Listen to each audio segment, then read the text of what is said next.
Hello.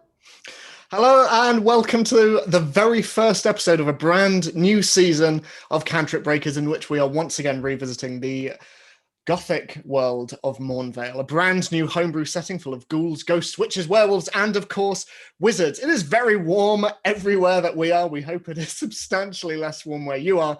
But this is the start of a brand new season, brand new stories, continuing where we left off. But for those of you who are new, for those of you who are old, welcome. This is a perfect jumping on point for everyone, and we sincerely hope you enjoy. But before we start, let's go around and meet the players. Arianna, would you like to go first? Hi. First off, thanks so much for all the gift subs. What the heck are you always doing, chat? We love you. Thank you.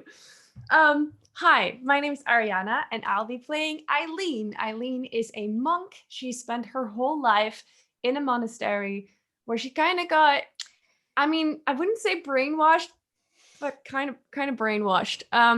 She really thinks that the monastery is so important and that's her life. And now she's out in the world, seeing the world for the first time ever, and she's kind of finding out that it's not always just about the monastery. So we'll see. We'll see what will happen to her. And I'm a human. And Elina, would you like to go next? Yes, I am Elina, and I'm playing as the wood elf Esther. And she is also very new to the outer world because she just got thrown out from her tribe in the deepest forest. She grew up there and was taught how to primarily kill giants and wooden creatures, like the tiny little hunter. So now she's getting to know the life of what is outside and meet new things. Yep. And Gloss. I'm playing Hazel. She's a halfling rogue who got probably abandoned by her parents, she thinks. They were sailors, and she sailed all around the world, and all of a sudden she was alone on the docks, walking around, searching for someone to help. But she's still looking, and now she's with these two. Yeah. What's next? And I am Ed. I am the DM. I will be fulfilling the roles of every other character that they meet, every place that they go, everything that they meet, and frequently fight as well, knowing this group. But I sincerely hope you enjoy. And as ever, thank you all so much for joining us in the chat. You will have also noticed that on our screen, there is a donation bar. This is our Faith of the Gods bar. Now, whenever it reaches its maximum, and all of you proved this point very ably over the last season, but whenever it reaches its limit, you cause something to happen in the game, something the players cannot predict, something that usually I have to pull out of my pocket, but it is something that will have tremendous impact on the game, on the story, and more importantly, on the characters as well. So if you want to see that in motion, it's the first episode. We could make it a big one. But in the meantime, sit back, relax as much as you can as we delve once more into the dark world of Mournveil in Chapter 1, A New Direction. A long time ago, the land of Mournveil was green and verdant, rich and prosperous. Its people were happy and free, and then one day, almost 1,000 years ago, this beautiful valley simply vanished from the material plane, stolen to a dark dimension known only as the Shadowfell, and turned into a domain of dread. No one knows how, no one knows why. But the land is now watched over by the mysterious vampire courts and surrounded by a vast impenetrable barrier known as the Mist Wall. None may leave, and those who have tried have never been heard from again. But in the centre of the map, in the small market town of Brecton, one of the 7 standing settlements in Mournveil, far away from the larger concerns of the land, 4 strangers met. Ayleen, a monk from the Order of Dawn, an organization dedicated to the preservation of life within the realm. Ophelia, a magic user running away from a dark past. Claire, a sorcerer with uncontrollable power and no memory beyond the previous few days.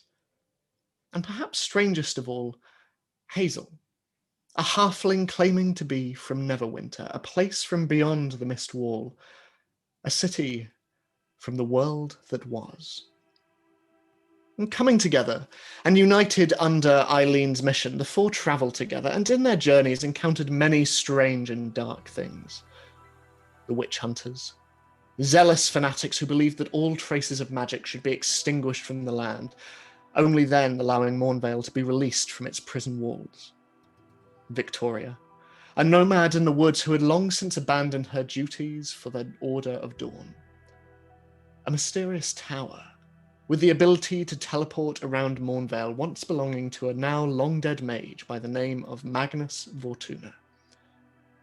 And the ghost of a soldier from a very, very long time ago, one bearing the symbol of a black sword with a red blade, the symbol of a very, very old vampire, Gregor von Sanguis.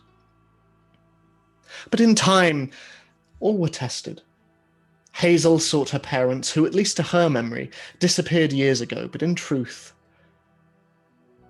when she was in the world that was, she had attacked them and left them for dead, possessed by a magical red sword with a black hilt. Ayleen struggled with her loyalties to the Order and memories of her own parents, memories that for years she has tried to repress.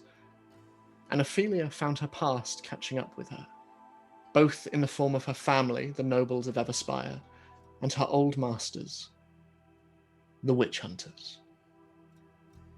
And then Claire was taken from them, taken by a creature of the night, a vampire. And the group was lost and left with no answers. But travelling to the town of Witchor, they stumbled across further allies. Hansel, a witch living in the woods, and Ester, an elf hailing from the forests, and only now making her way into the wider world. Joined together, they discovered the existence of a witch hunter plot to lay siege upon Everspire, and resolved to stop it. They managed to do so, discovering Ophelia's past and her history with the witch hunters.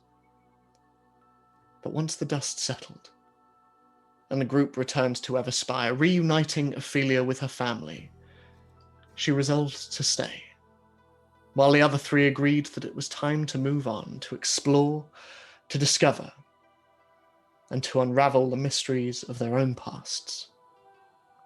And so they left, the three of them leaving the town walls. But outside Mournveil, beyond the mist wall, there are other forces at work. The vampires are beginning to stir once more, for their work is only just beginning. And soon, everything will fall to darkness. And it is in darkness that you dream. All around you, you see nothing but blackness. And in the shadows of your mind, Ester, you hear voices. You thought I would not find you, little one? You cannot run. And there is screaming, and there is crying, and you can hear crashing. You can hear tents buckling under pressure. You can hear trees being smashed, and then you hear a voice. Go, Ester. You can do nothing more. Get yourself to safety. Go, Ester, run! And you can hear other voices. You can hear the voices of Angelo and Byron and Knightley as you run and you run. You hear other voices and you hear crashing. The almighty crash of footfall accompanied by screams and cries. And then the voice again, the terrible, terrible voice getting closer. You will all of you die! And suddenly, you are awake. You sit bolt upright beside a warm, crackling fire. Your shadow flickers across the dark grey grass beside you as you prop yourself up on the bedroll underneath you. Trees stand off in the distance, dark and twisting, and on the other side of the fire, you see 3 horses and a cart standing still. And the moon hangs overhead, low in the sky. Night has almost come to an end. But as you sit there, taking in the space, you turn and you feel eyes upon you as you are met with a pale face. Ayleen, you sit there seeing your friend sit bolt upright, drenched in sweat and eyes wide and breathing heavily. You've been on the watch for the better part of around 4 hours now, and the night has been quiet. Everspire is around a day behind you, its flickering lights and high walls long disappeared over the horizon, and all around you the land stretches out. A cold, dark place, and in the distance, several days' journey away from you, you can see in the horizon the towering mist wall that surrounds Mournveil. A constant reminder of your prison. But as you sit there looking around and your friend sits bolt upright, you turn and you look at one another.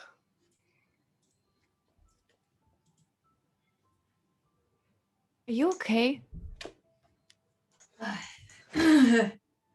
Oh, I don't know really. Bad dream. Yeah, it was the first one in a long time. Ooh, it Is feels that a so real. nightmare? I think it's one of those nightmares that feel really real, you know, like they. Oh yes, I've had them. But they're just dreams, it's not real. It felt I could hear him though. I could hear a scream, a loud rumble. It felt so real. I don't know. Who was screaming? Were it your parents? No. It was someone from my past. Someone I'm kind of running away from right now. Someone I really don't want to meet, and I hope we don't. But Well, as I always say, the past doesn't matter. It yes, doesn't matter. yes. It's who we are now, so it's best to just forget. Yes, I'll try. What time is it? So at this stage, looking around, you can see that as the moon is slowly descending, you can see the first pinpricks of morning light passing over the trees. It is dull and it is grey, as it always is in Mournveil. But sitting there, you would wager it's probably around 8 in the morning, probably. Well, now that you're up, I think it's best that we all get up. Yeah, I don't think I can fall asleep again. Anyways. Do we have any breakfast? You have a lot of rations that were given to you from Everspire, at least a week's worth, so you're set for a good long while. Yeah, I we got. wanna eat more than necessary. So as you go and fetch the rations from the nearby cart, and the various horses look at you all very fondly. They've grown quite attached to you even over the day. But as you bring it back to the campfire that is slowly embering away and you pass the food around, is there anything that you want to talk about, any plans that you're making, or anything that you want to discuss? Yeah. What so, are we doing? Yeah, that's a good question. What's up now? Well, I'm gonna be honest. I have no idea. I think I'm just going to one of the elders and ask if he has a task for me. You and your tasks? Why don't you just go out and have fun and do something for yourself for once? True. Like She has a what? point. Like I don't know. what? Hunting, sailing, fishing, That's not fun. climbing in trees. How do you know that? Have you done that? Well, yeah, but not for fun. What What? do you think is fun? Uh, Boring. I don't know. I don't know. I never really thought about what I want to do if I don't. I mean, I can't. Like, I have a purpose, so it's not like if I wanted to, I could just do whatever I want. It's important to not, it's important to spread the light. Spread the light. Yeah. How? Yeah. Well, that's what the elders are for. They know what's needed. I mean, what do you want to do, Hazel? I want Where to do you find my want to go? parents. I want to go to Neverwinter. Okay, if that's not an option, what else would you want to do? What do you mean not an option? Of course that's an option. If it's not an option, what do you want to do then? But it is an option. I want to go to Neverwinter. Isn't that far away? Yeah, I think It so. doesn't exist. It doesn't exist, Esther. Lies. doesn't? You're lying. It doesn't exist. I used to live there for years. You Sure don't know what did. you're talking about, Ayleen. What happened? It's okay. So Neverwinter is a place that is in like children's books and stuff, like from way before the shadows. Mm-hmm. Hazel here thinks that she was living there, but I think that's just her fantasy. I used to live there. I know what I'm talking about, Ayleen. I'll show you one day. I And I'll once, be like, ha! You're a liar! Yeah. Liar! Liar! I once saw a deer with 8 legs. What? Yeah, like talking about stuff that you might not think is real, but I once saw a deer with 8 legs, and then we killed it. But yeah, so you can see, like, there might be things you don't know about, like you think it's not Deer real, with but- 8 legs? Yeah, he had 8 legs. It was super freaky, but That doesn't exist. yes, it does. I tell you. And you killed it? Yeah, we did. We needed to see what was wrong with it. Something was wrong, but At this point, Ayleen would just like sit back down and not say it out loud, but she's like, shit, I miss Ophelia. As you sit down, Hazel, you feel a familiar presence just brush up against your leg, and coming round, you see Jerry just this small grey rodent just come around and looking up at the rations that you have in your hand, just stands on his hind legs and You can have all the cheese you want from the rations, Jerry. Don't you worry. And with that, he just immediately clambers up and sitting on one of your hands, just immediately picks up a small block of cheese and just... I love Jerry. He's so cute. yeah, he's cute for a rat. Why don't you guys have a pet? I want one. That would be fun. I've never tried. Maybe you can get the deer with the 8 legs if you see him again. Oh, yes, please. Zombie. No. Zombie deer with 8 legs. Pain. How about Ayleen? You should get a dog. A dog? Yeah, a dog would suit That's a you. lot of responsibility. Well, you could just walk around. You train him well. I'm not really a dog kind of person. Or any animal at all. You don't like I don't really- animals? I mean, I don't dislike them, but I don't really connect to them. Hmm. Not really. That's odd. I thought monks were in touch with nature. That not true? We're in touch with everything. We should get her a boyfriend instead, right? Oh yeah, boyfriend. Oh, yeah, instead of an animal. Honestly, after everything that happened with Hansel, I'm over it. He I was don't think ugly sh- anyway.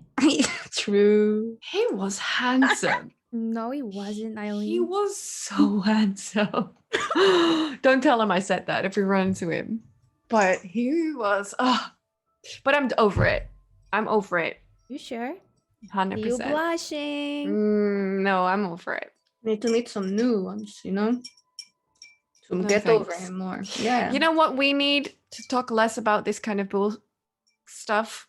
And we need to start talking more about what we're going to do next. Okay.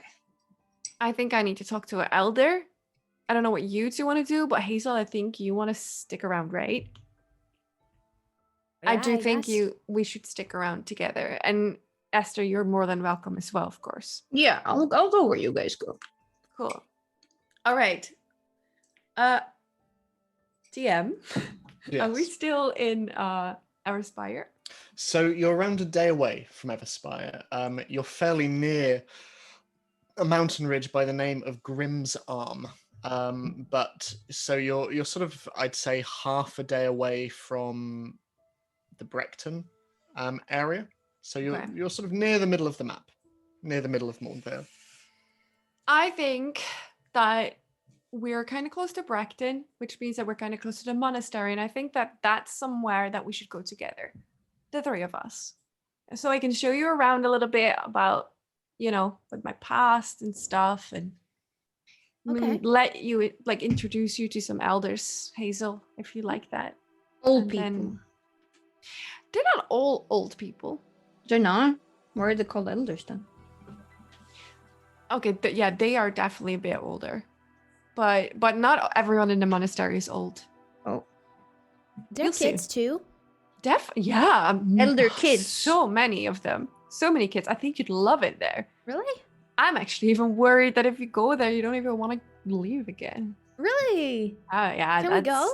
Yeah, When are we sure. going? Well, Now? We're on our way. We Okay, can let's start. go. Okay, I'll pack. And I'll start to pack up the stuff, the camping stuff, into the horses. Okay. So you pack up the cart and you load up the horses as they slowly begin to get accustomed to the fact that they're not just going to be standing around grazing anymore, even though the grass around here is fairly grey and bitter. But you load up the cart, and who's riding on the cart and who is riding their horses? I'll be on a horse. I think. Horse too. Yeah, it's always up to Hazel. So.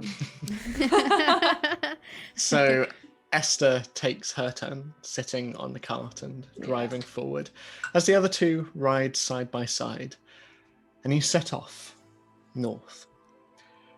And as you do so, the sun continues to rise, casting its grey light across the landscape. And continuing your journey along the main road, you see mountains to your right, looming ever closer before eventually dissipating into the horizon.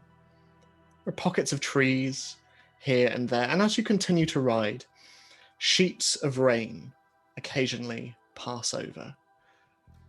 Quite softly, but nevertheless constant. And when they come, they're heavy.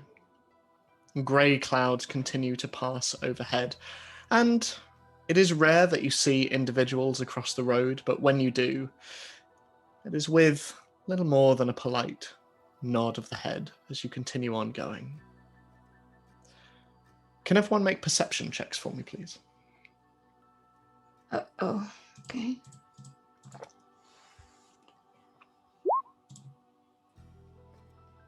18. 15. 11. Okay.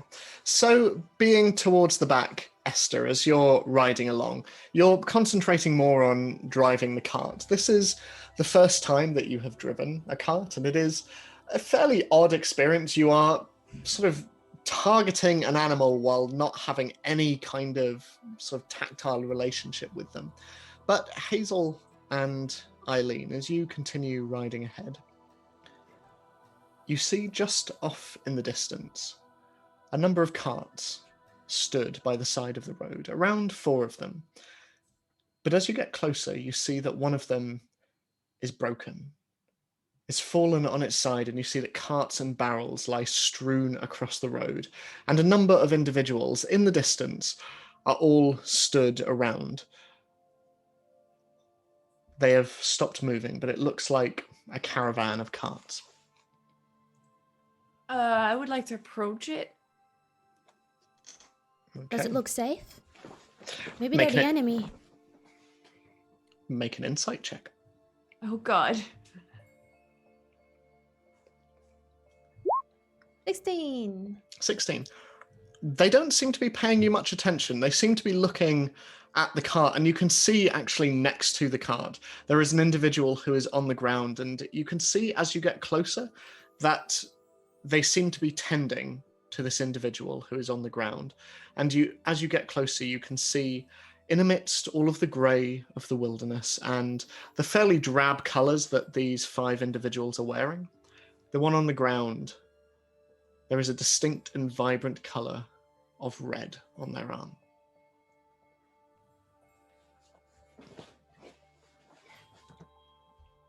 Ayleen would still approach. As you do so, and you get closer, you get a sense of the individual stood around. You see 2 human women, one younger, one quite a bit older, and she is currently carrying what looks to be a large jug of water towards the individual on the ground. The individual on the ground is a furbolg. Grey, furry skin, and quite a big red nose and floppy deer-like ears. And you can see that he's currently holding his arm, which, as he brings his hand off it, is stained with red. And you can see that his clothing is torn, with 3 very large gashes. They look very much like talon marks on his arm. And knelt next to him, you see another individual, a small halfling, with dark skin and deep brown eyes and a thick black beard and hair and dirty white robes. And you can see that around his neck he wears quite a few golden necklaces, all of which are in the shape of a sun. And there is another individual with them, much taller than the others. And as you approach Ayleen, this individual instinctively turns around and brings a crossbow up towards you. You can see that he is an elf, with very pale skin and no hair at all, with long ears. And he wears a heavy black robe wrapped around his shoulder and leather armor. But as you approach, he brings his crossbow up. Hey, stay back. Who are you? I'm Ayleen from the Order of the Dawn. Is everything okay here? And he looks at you and then at your friends. And as he does so, you just see the halfling on the ground just turn around and look at you all and just say, Mank, stay down.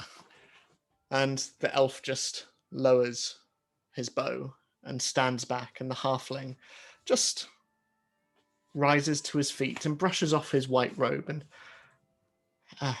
hello, strangers. Where do you hail from? Hello. Just traveling. What did you do to my friend? I think she's gone deaf. Hello? Ayleen? I assure you I haven't done anything. It's not often I see another halfling on the road. Where have you traveled from? Oh, I am from Neverwinter. And then I passed Everspire and we're just traveling around. Where are you from? Oh, well, from Mournveil originally, but left a long time ago now, very long time ago. I've not heard of Neverwinter. I do know of Everspire. Is that where all 3 of you have come from? Yeah, we do. Really Right. nice town.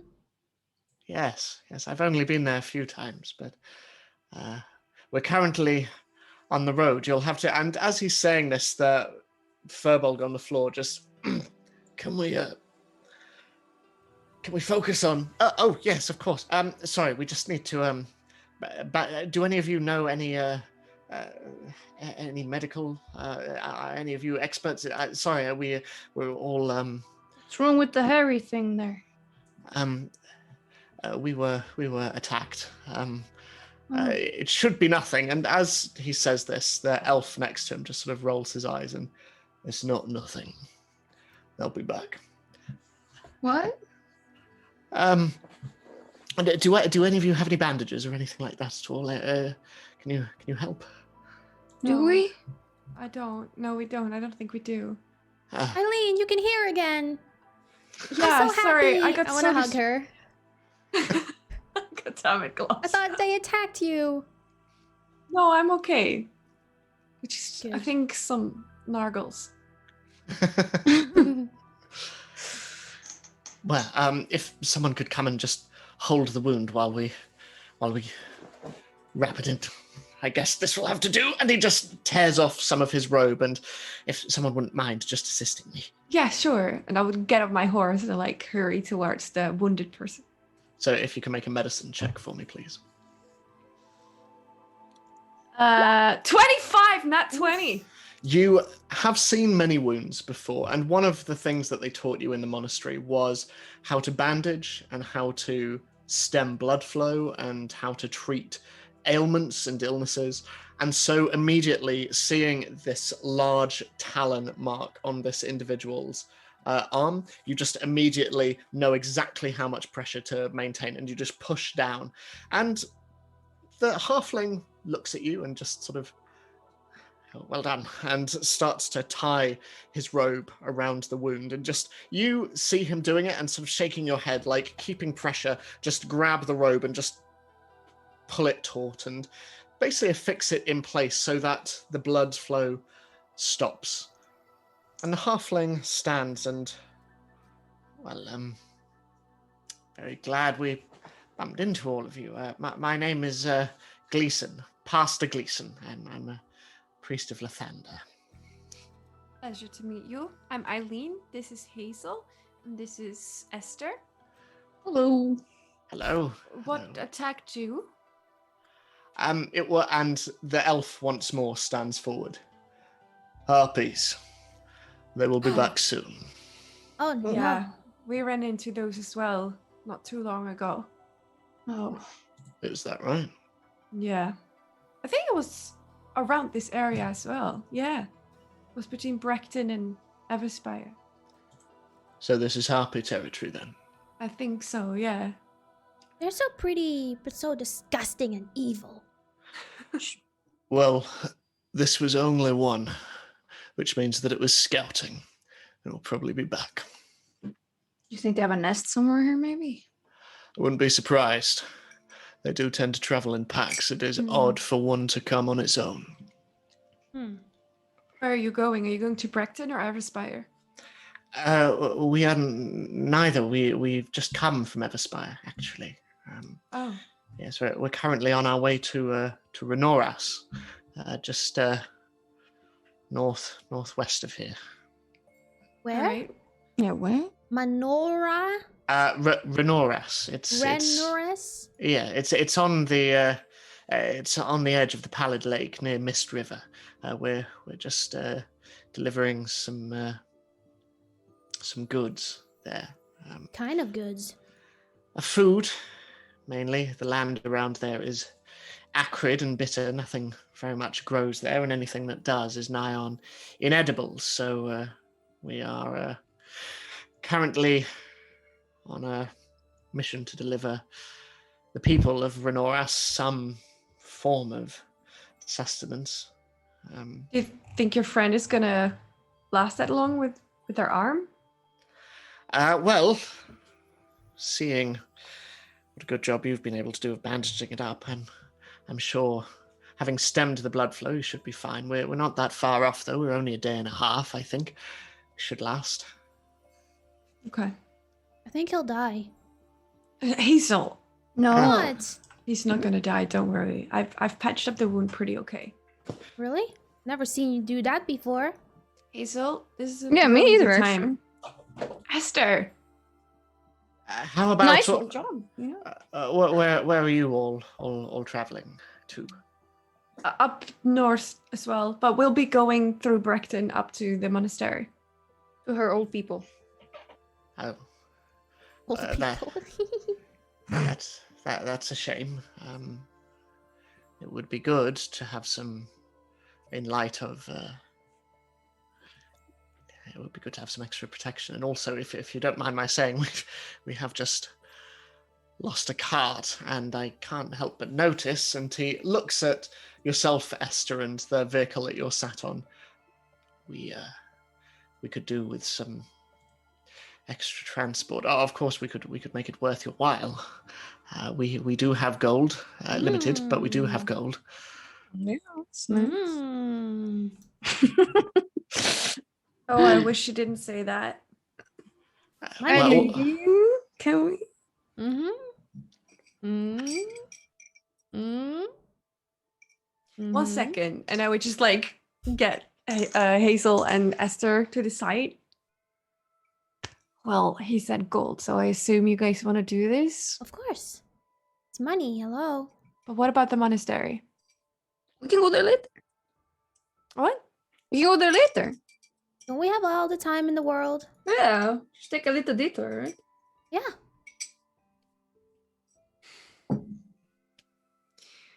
This is kind of the moment where I want to be like, let's put a vote on it, but I think that I will lose, so I guess. Yeah, You let's win. vote. Good idea. I'm in. Me too. Yay, we won.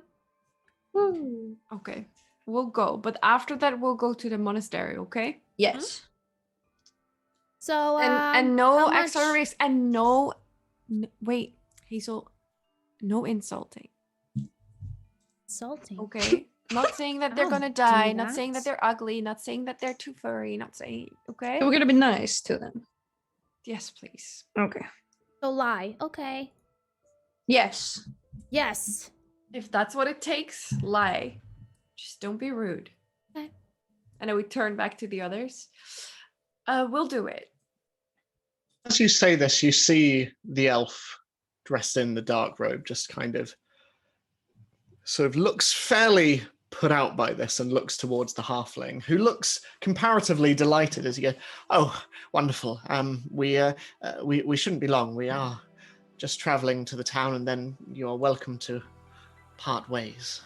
But we have, our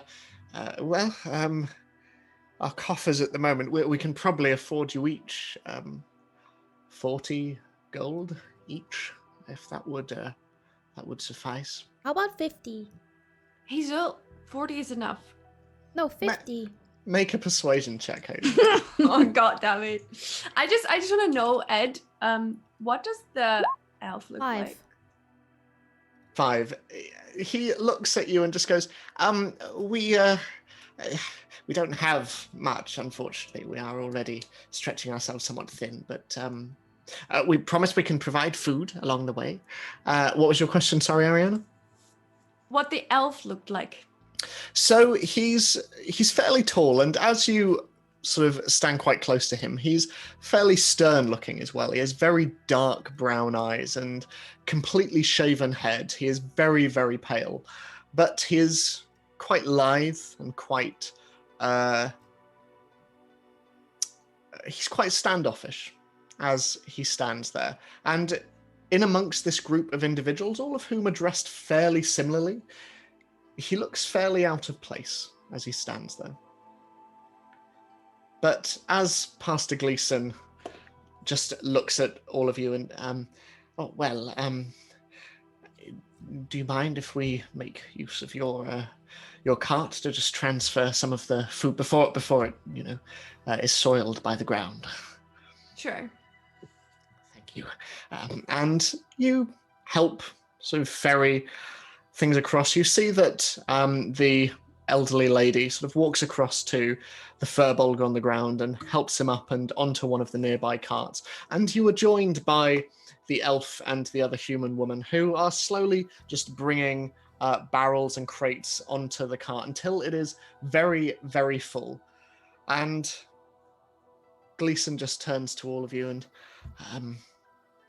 thank you again. I wouldn't ask, only I know the Order of Dawn are, well, friends to the people. I know that much. Of course. And have always been favored by Lathander as well. So, anyway, let us. I have a That is- question. Yes, of course. So there's 4 people, right? An elf, a halfling, a furbolg, and a human. And another human as well. So 5 in total. But if you need to stop for any reason at all, do let us know. But we are hoping to be swift. We're aiming for a tavern called the Bat's Wing at the moment. And we're hoping to... Can I ask, Yes? what is the furry thing? What is he? He is a furbolg. His name is Bertie. Furbolg. Yes, a creature. Furball. fur-bolg, creatures of giant descent. They are, and you look across and you can see that the individual, as he sits down on the cart, is around sort of a good 7 or 8 foot tall and fairly thickly set. He's a big guy. You're a giant? Oh, Esther likes to kill giants. Yeah. What? Maybe he's not a giant. Just giant lineage. There's giant blood in. But please don't kill him, please. No, not this far. If you start screaming, I'll do it. But All right. Well, I'm glad for your help. Right. Well, do you mind if I sit on the cart with you? That one over there was mine. Of course. Take your seat, of course. And will my horse be able to drag you guys in this? It's very full. The horses in Mournveil, especially the ones that you have been given, are very much cart horses. And as you worry about whether or not your horse will be able to take the weight, it sets off, and after a moment's sort of just hesitation, it starts to pick up some speed and continue on down the road. And as it does so, the other carts set off as well, as Pastor Gleason sits next to you, Esther. And you see that the elf, just keeping a watchful eye on all of you, just sits on one of the other carts as all 4 just continue to make their way further up the road and further north until eventually branching west. Is the halfling Pastor Gleason? Yes, he is. All right. Yeah. Can I talk to him? Yeah, of course. So, you're a halfling. Yes, I am. Are there many halflings here? Not too many. No, certainly not where I come from. I originally hail from Mournmount, but after a fair amount of time filling out my my duties in the churches of Lathander, I felt I could perhaps do more good out in the wider world. So I have been traveling for some time now, but I have not seen many halflings, it has to be said. Do you have a girlfriend? No, I do not. As a priest, I am unable to. Oof. Okay. Oh, what? Why? Well, we dedicate our lives to the worship of Lathander, and as such, relationships are seen as a distraction from that. We pray for the sun to return. We pray for color and light to return. We pray for the morning to return to the valley. But unfortunately, and he looks towards the grey sun that hangs in the sky, our prayers are yet to be answered. So we focus, and we hope that one day things might be different. I heard that the Order of the Dawn brings back the light. Yes, the Order of Dawn have done much to help the people of Mournveil, and we are incredibly grateful for them. You've been traveling with your monk friend for a while now. Yeah, she's looking for a boyfriend, so if you change your mind, you can tell her. Well, that is a very flattering, child, but I am already spoken for by my god, unfortunately. But what of you? You said you came from this place, Neverwinter. Yeah, Neverwinter. It's a very nice place. It has a huge harbor. Just the streets are a bit dirty, but that's because there's so many marketplaces, which means that there's a lot of food, a lot of nice stuff you can buy there. This was really fun. I really miss it. I've been all over Mournveil, and with the exception of Hartstead, I believe I've been to every town and settlement in Mournveil. I've never heard of Neverwinter. Well, Neverwinter is really, really, really far. And then you really, really, really have to walk really, really, really far to get there. Well, perhaps one day you will have the pleasure of showing me. That would be so fun. I'm gonna bring everyone over. Oh, well, I look forward to it. And these two, are they your mothers or Yeah, a little bit. Ayleen, at least, she sometimes acts like she's my mom. All those rules and everything. But they're really kind, both of them. Esther likes to slay dragons. She's really strong. But I don't know her that well. Maybe she's evil. I haven't figured that out yet, but she looks fun, so... Well, it sounds like your journeys have been very eventful. Yeah, we have killed quite a lot of people, honestly. I think we're quite a strong team.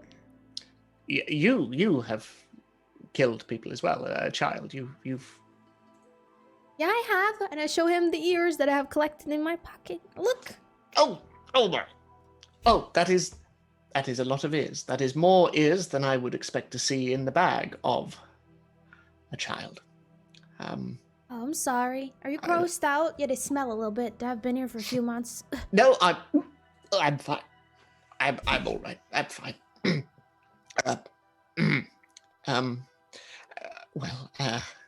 Yes, just further on up here. And as the ride continues, are any of you wanting to do or say anything or have any conversations before nightfall? Nope. I think Esther's a little bit curious about the elf dude. As you're riding, you do notice as you're looking in his direction, you see that every so often he seems to be looking back in your direction as well, Esther, just sort of keeping to himself, but curiously looking in your direction before once again focusing on the road. But as you continue riding, the sun continues its arc overhead. And eventually, the unnamed woods come into view. Woods that you have visited before a very long time ago, with the exception of you, Esther. These woods and these lands are entirely new to you. But as you continue on, and the sun sets and the moon begins to rise, you see the elf just leap off the front of the cart and, right, it's getting dark. There's still another day and a half of travel left, and we need to be well rested. So I suggest we find somewhere safe to hitch the carts, and we grab some food, we sleep, and we take turns keeping watch. Is that a good idea? Do you think we're outside of the Harpies' territory? That's a good question. They travel quite far, and if they sort us out to see if, well, what we might have on offer, they may well be looking out for us now. But I would say, so long as we keep ourselves well hidden, that's all we can do for now. You have us. We will protect you. Yes. Right. A child and a monk and an elf. All right. Well, everyone, get some food. We'll settle in. Let's find somewhere to hide the carts for now. And with that, he jumps off the cart and begins to wander towards the edge of the woods, delving deeper into the trees. And you see that he is scouting out for a small clearing and small areas where the carts might possibly be hitched and hidden. And you can see the others are starting to jump off their carts and sort of taking the reins of the horses, begin to lead them in. And Pastor Gleason does the same, and you will have to forgive Manx somewhat brusque nature. He is... He's bossing a lot, isn't he? Yes, he is, but it is his job. It's why we employ him. But Oh, okay. yes, he's good at what he does. But what he does is not...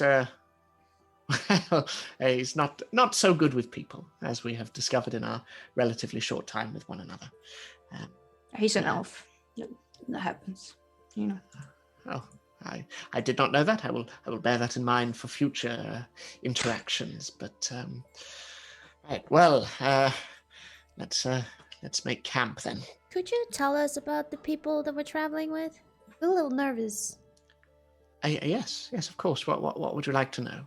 Well, everything. How do you know them? Who are they? Everything. Oh, What's their my. shoe size and Well, ID card?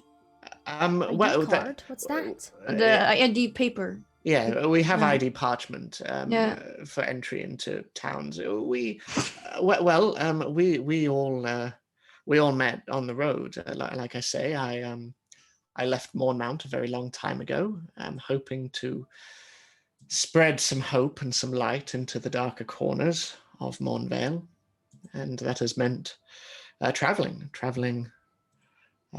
all across Mournveil, which has been dangerous, as one might imagine. But I've been traveling between settlements as much as I can, and these individuals, they're the people I've met along the way who have similar goals to myself. The Furbolg from earlier, that is Bertie, and then there's Ayleen and her mother Vera, and we've been traveling together for some time.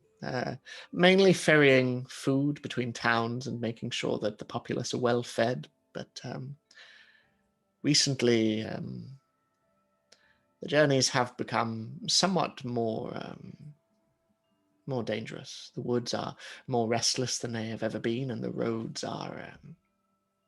It's dangerous. We know. Yeah. Well, I have no doubt from what you've told me, but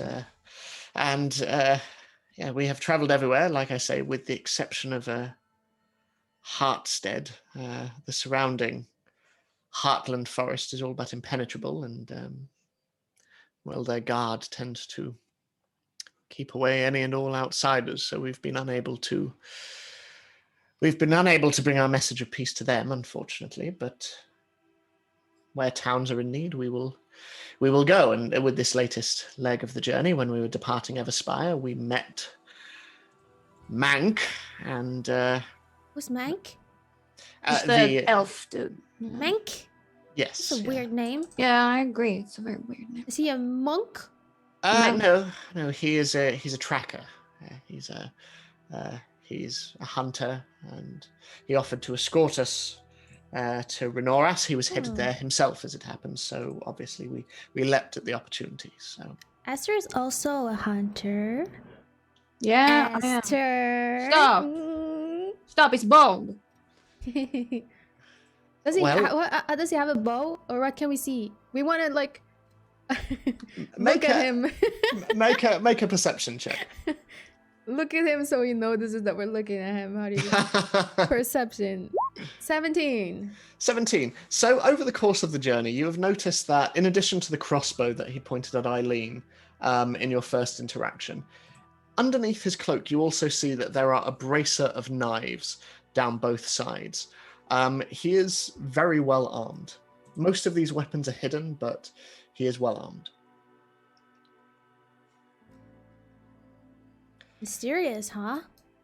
Well, mysterious, but, in these strange and trying times, all we can ask for is help, and if help is offering, and if it is willing, then we can only Well, you leap shouldn't at the just opportunity. trust everyone. We don't, but we trust gold, and gold Me in this too. case. Well, yes, I can see that, but so why are you all headed to the monastery then? Me and Hazel just needed something to do, I guess. Yeah. We just stuck onto following Ayleen. Ayleen, our mama. No. It seems an awfully dangerous way to be passing the time. We do what we do out of necessity, but to simply be in want of something to do, to be traveling. There's something to do. There's like elders in the monastery who have quests that bring the light, and they also give money, I think. Well, I hope at least. Me too. But yeah, there's elder people. We just finished a quest from my elder, and we were going back to see where we are needed next until we run into you.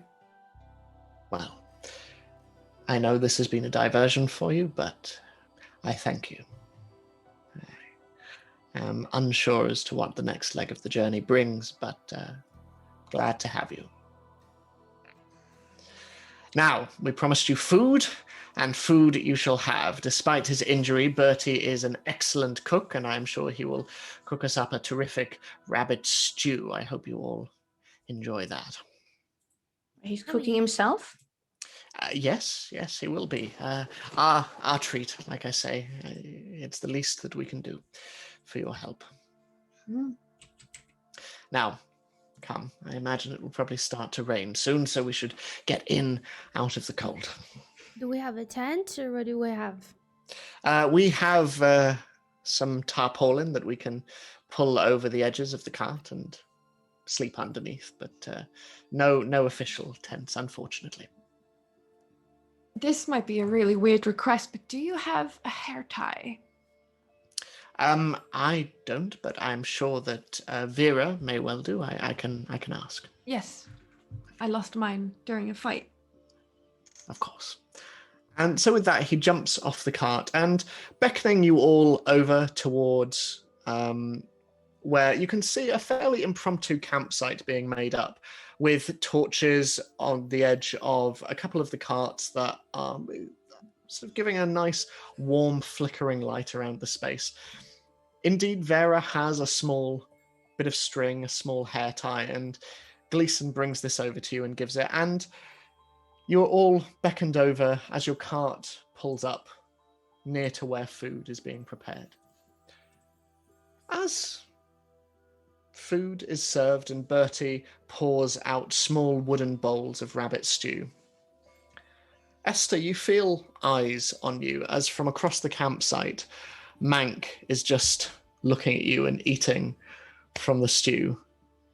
And he seems to be looking at you with a great deal of suspicion as he sits there before he finishes his bowl and just stands up and walks to the edge of the campsite, looking out of the trees and into what is now a fairly rainy landscape. I don't know what I feel about this wrong, Esther? elf. No, the elf dude is looking at me. I don't know what I should do. Do you know him? No, he's just staring at me. You like him? No, he's like, I don't know. You don't know? He looks angry. I don't know what to do. Go up to him. I mean, I think that's just how he is. Or would I notice that he's like focused on Esther? Make an insight check for me. 6. No. No. No. I think that's just how he is. He's just kind of. I mean, we are strangers to them, you know. Esther, stop making that face. Walk up to him and ask. No. Why? I don't want to talk to him. He seems stupid. You don't I'm like going. him. No. Why? No. He seems mean. Mean? I'm not going to. No. Do you sense evil? What? No, he just seems rude. Did he talk to you? No. Then how is he rude? He seems rude. That's my opinion. Okay. Do you think I'm rude? No. You're Okay, nice. Good. Yeah. Yay. You're not wrong, Esther. I notice it too. He's not the friendliest, but that's okay. Really? Can I take a Also, look? What do I Luke. see? Make an insight check. Oh, you're pretty, Ariana. I like it. My name's Ayleen. Oh yeah, sorry. Who's Ariana? I don't know. Sorry, I was This is the second time you called me. Is that someone you know, Sorry. or? Sipping the last rum I stole. Ex- Oh, you 25. stole- No, I didn't Yeah. steal rum. That was just a joke. Haha. Yeah, you can see that Mank every so often sort of glances in Esther's direction and is just sort of keeping to himself, but seems interested in all three of you. He is sort of looking with great suspicion at you all, but always coming back to Esther before once again turning out and away from the campsite. What is he wearing? Quite a thick black robe and leather armor underneath this. Does he have a bag? You see that underneath his robe, he does have a satchel on him.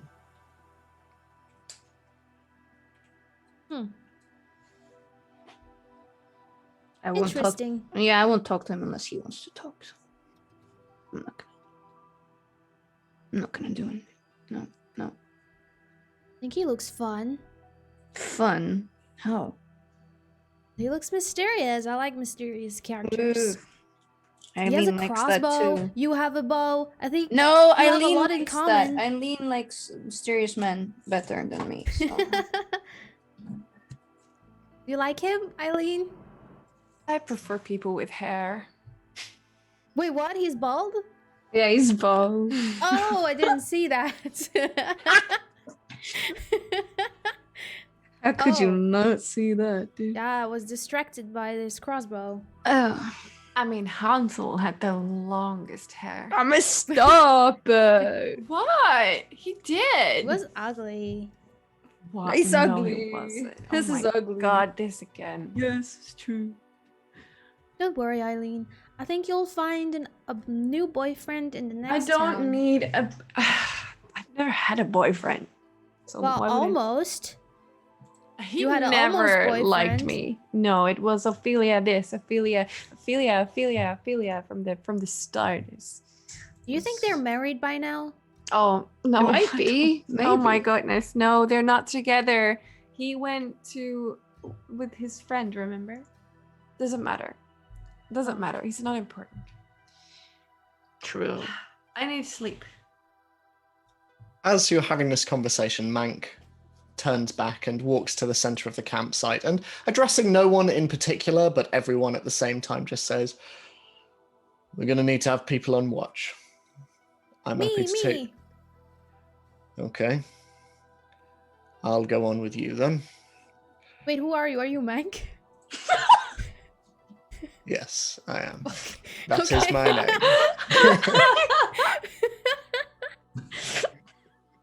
Okay, I'll go with you. Mank? Right. Okay. This should be fun. And who's taking next watch?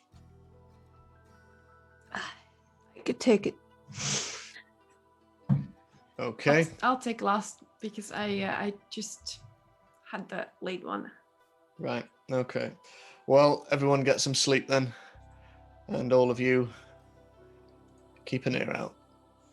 I don't think we're alone. Okay. So is there anything that anyone wants to do before they go to bed? I want to tell Esther, if I'm not alive in the morning, you know who did it. Yes. I know exactly who did it, and I'm gonna if that happens, okay? Don't worry. Take revenge on my death. I Yes, will. thank you. I will. So as everyone settles in, and you see that all of the others, Gleason and his companions, they all give a short prayer, just huddled around one another, whispering to themselves, before eventually huddling underneath the cloth of the tent that stretches off the edge of the cart. They go to sleep, as do the rest of your friends, Hazel, as you are left alone with Mank, who simply just sits on the other side of the campsite, kind of looking at you, but then looking off into the horizon and continuing to keep an eye out for anything that might come. I want to talk to him, of course. Okay. Sit next to him. Hey, Mank. I have a few questions, if that's okay. Sure, what do you want to know? Why are you bald? Because I can't grow hair. So Why? thank you. Who knows? But thank you for dredging up that particularly personal topic. Is that personal? But everyone can see it. How's that personal? He just looks down and pulls out a knife and starts to just sharpen it a little bit. And all right, next question. Are you looking for a girlfriend? I'm looking for work. Nothing less, nothing more. You want money? Yeah, usually. Money wow. helps. So, how much gold do you have, huh?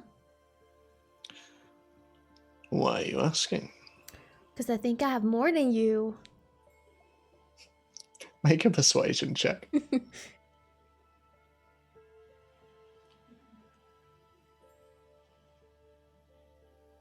Perception. Persuasion. Persuasion. 16? He just looks at you and... I'm being paid 50 for this job. More than that, I'm not going to tell you. So, keep that money in that bag that you're carrying around. Looks quite heavy. Yes, I do. Can I see? I'd rather not, actually. Huh. You're not very social. No, I'm not, but that's how I've made my living and that's how I get by in this world, so... Don't want to be friends with me, little Hazel? Not particularly, no. Why?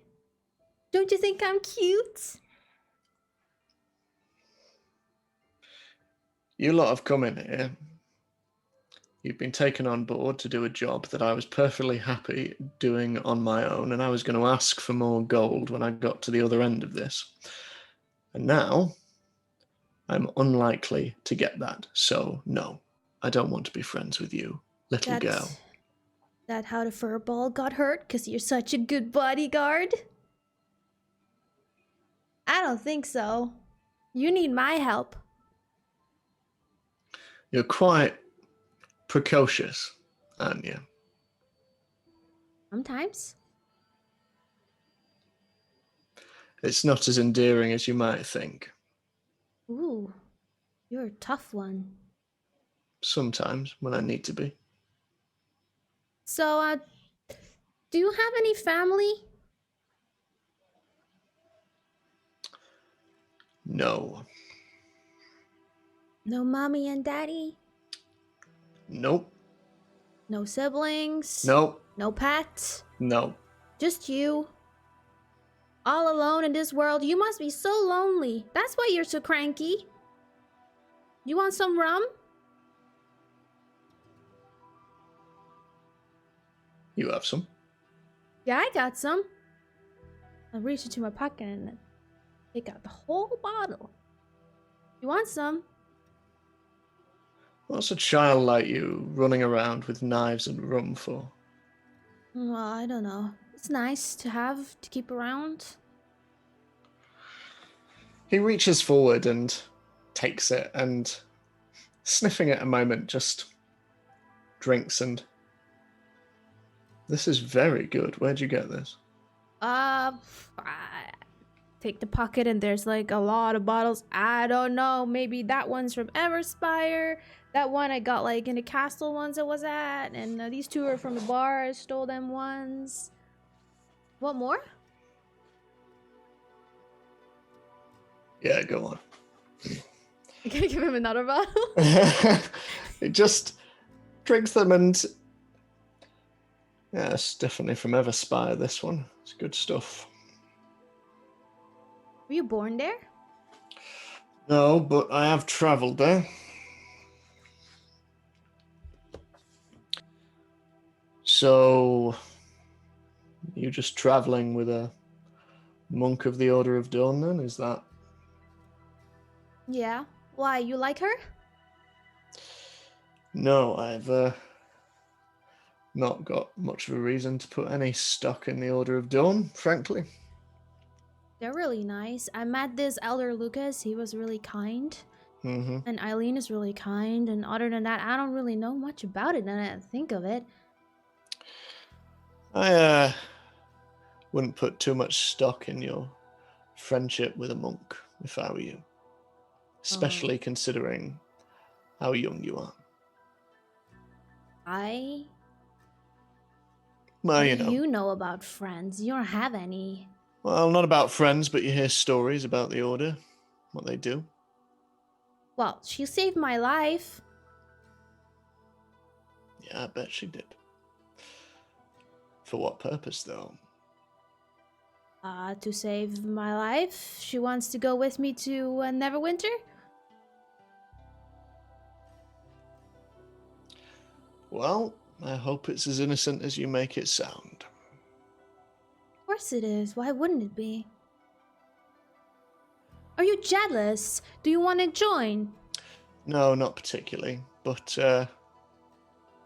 maybe next time you're having a conversation about the Order and the monastery, maybe ask where they get their recruits from. Might make for a fun and somewhat enlightening conversation. Oh.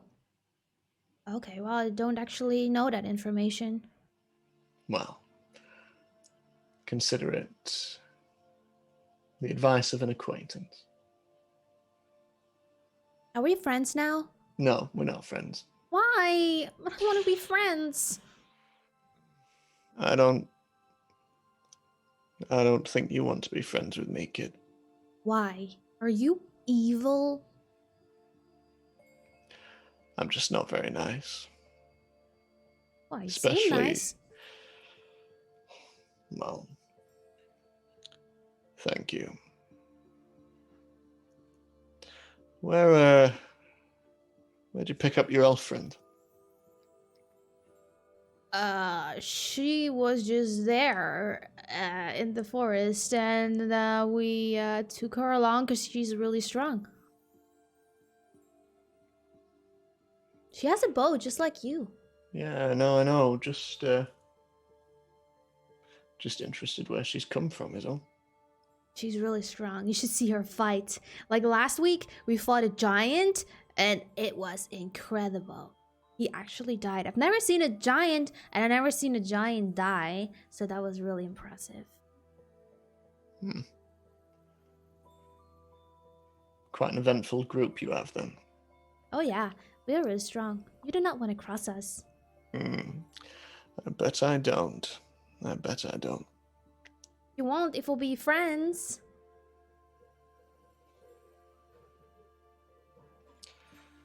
We'll see. Okay, I'll accept that. Okay. Yeah, have your rum back and try not to drink too much. We are meant to be on watch. Drink some more. I'm okay. I need a level head. Can I drink some more? You can, yeah. Are you doing it in full view or? Oh yeah. You don't want? Okay. He just looks at it, sort of fairly like questioningly, and you can see his eyebrow raise before he just shrugs and goes back to his watch. Is there anything else that you want to do on your watch? No, I'll just be drunk. So make a constitution saving throw for me, please, to see how the rum goes. 8. So you start to feel a little woozy, and as you start to go back to your bedroll, everything's spinning just a little bit. You're sort of a little unsteady on your feet, and you see that Mank notices this and just sort of shakes his head before moving over to you, Esther, and you just feel a shake on your shoulder as he just goes, right, your turn. No. Yep. Okay. Yep. Wake us if you see anything, and yeah, hope it's quiet. I just stare at him. Okay. No. Don't want to say too much. Okay. And with that, he goes over to his bedroll, and lying down and placing his crossbow to one side, he falls asleep, leaving you on your own. Is there anything that you would like to do while you're on watch, outside of just look out for danger? I hop up into a tree, I think. I climb Okay. up. Climb up into a tree. Okay. So, if you can make a perception check for me, just Yeah. to see What do you see? 10. Dude, my rolls are poop. 10. So you listen around and you're sort of listening out for anything that might be sort of odd or strange, and looking around, a lot of sort of what you see are birds off in the distance, flying off from trees. You can also see what look to be sort of badgers and foxes moving through the undergrowth. Every so often you hear the odd cry of a small animal. You can see hares running through the undergrowth. But more than this, you see nothing much. But as you sit there in the tree, you start to hear something drifting on the wind, softly lilting. It is the sound of song. It's the sound of voices echoing on the wind. And it is alluring. It is pleasant. It is like home. Can you make a wisdom saving throw for me, please?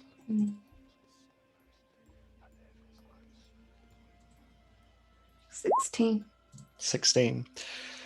You look off into the distance and you feel your mind begin to cloud. You feel mist at the corners of your brain. But as you look into the woods and you see a figure just reaching up to you,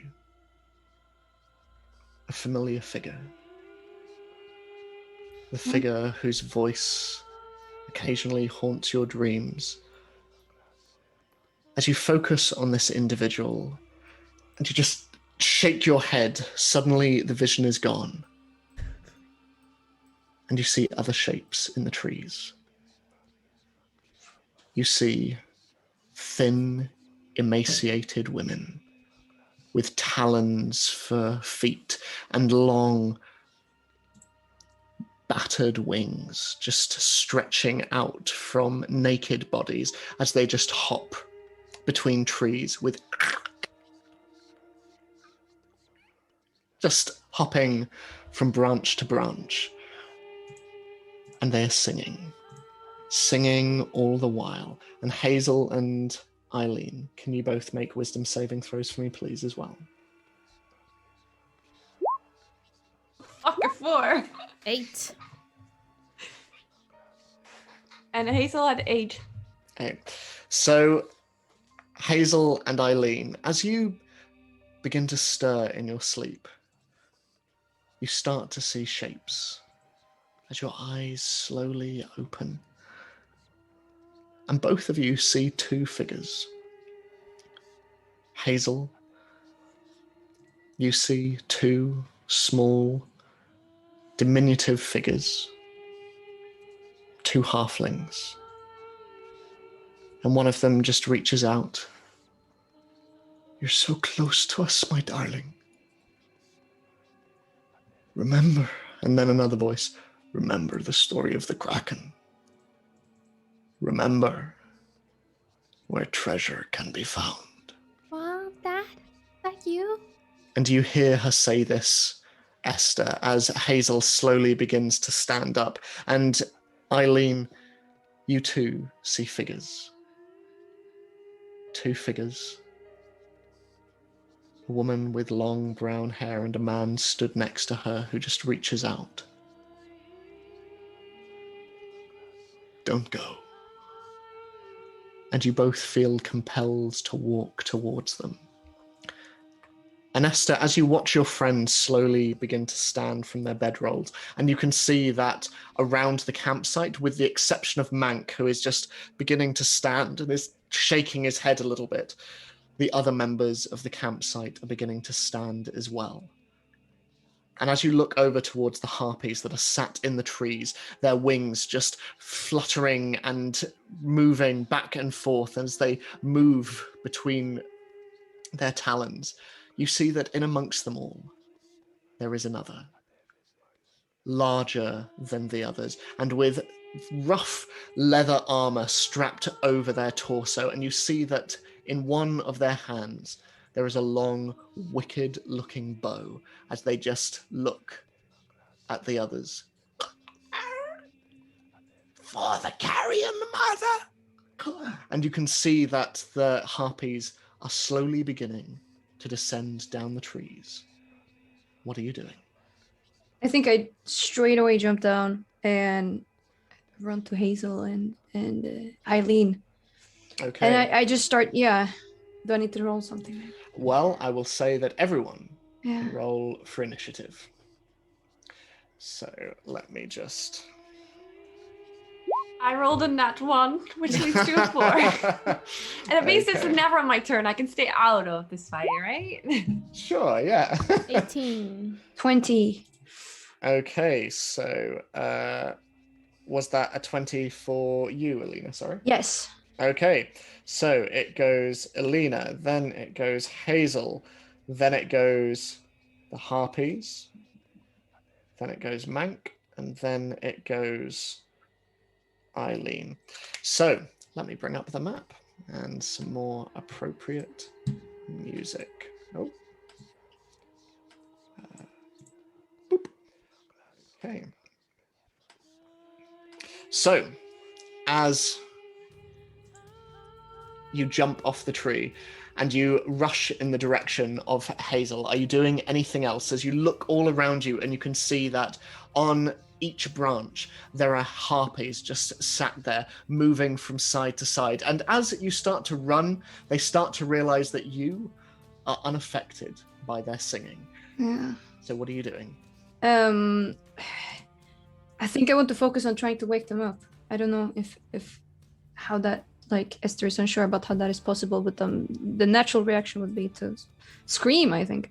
Okay, so I'll say make a nature check, and we'll see if you would know. Yeah.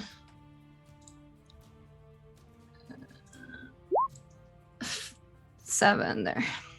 7. You are entirely unsure. You have heard stories of harpies before, but you have never come across them, let alone their terrifying, awful song. Yeah, I scream at Hazel for hearing her Okay. talk to random stuff.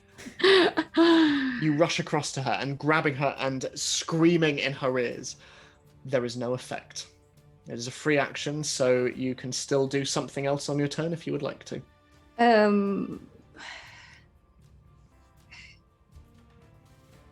She's still unsure. I think I shout at the Mank there. What's going on? Like, they don't answer me. What's going on? Like that. They're under their spell. We're going to need to do some damage if we're going to reverse it. And you see that he is currently loading up his crossbow as he's looking up towards the trees as the harpies are just clambering down,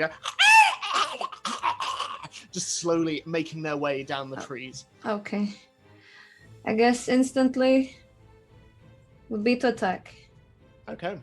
Not this. See if I can navigate this map. See if I can ping. How do we ping? I don't know how to ping.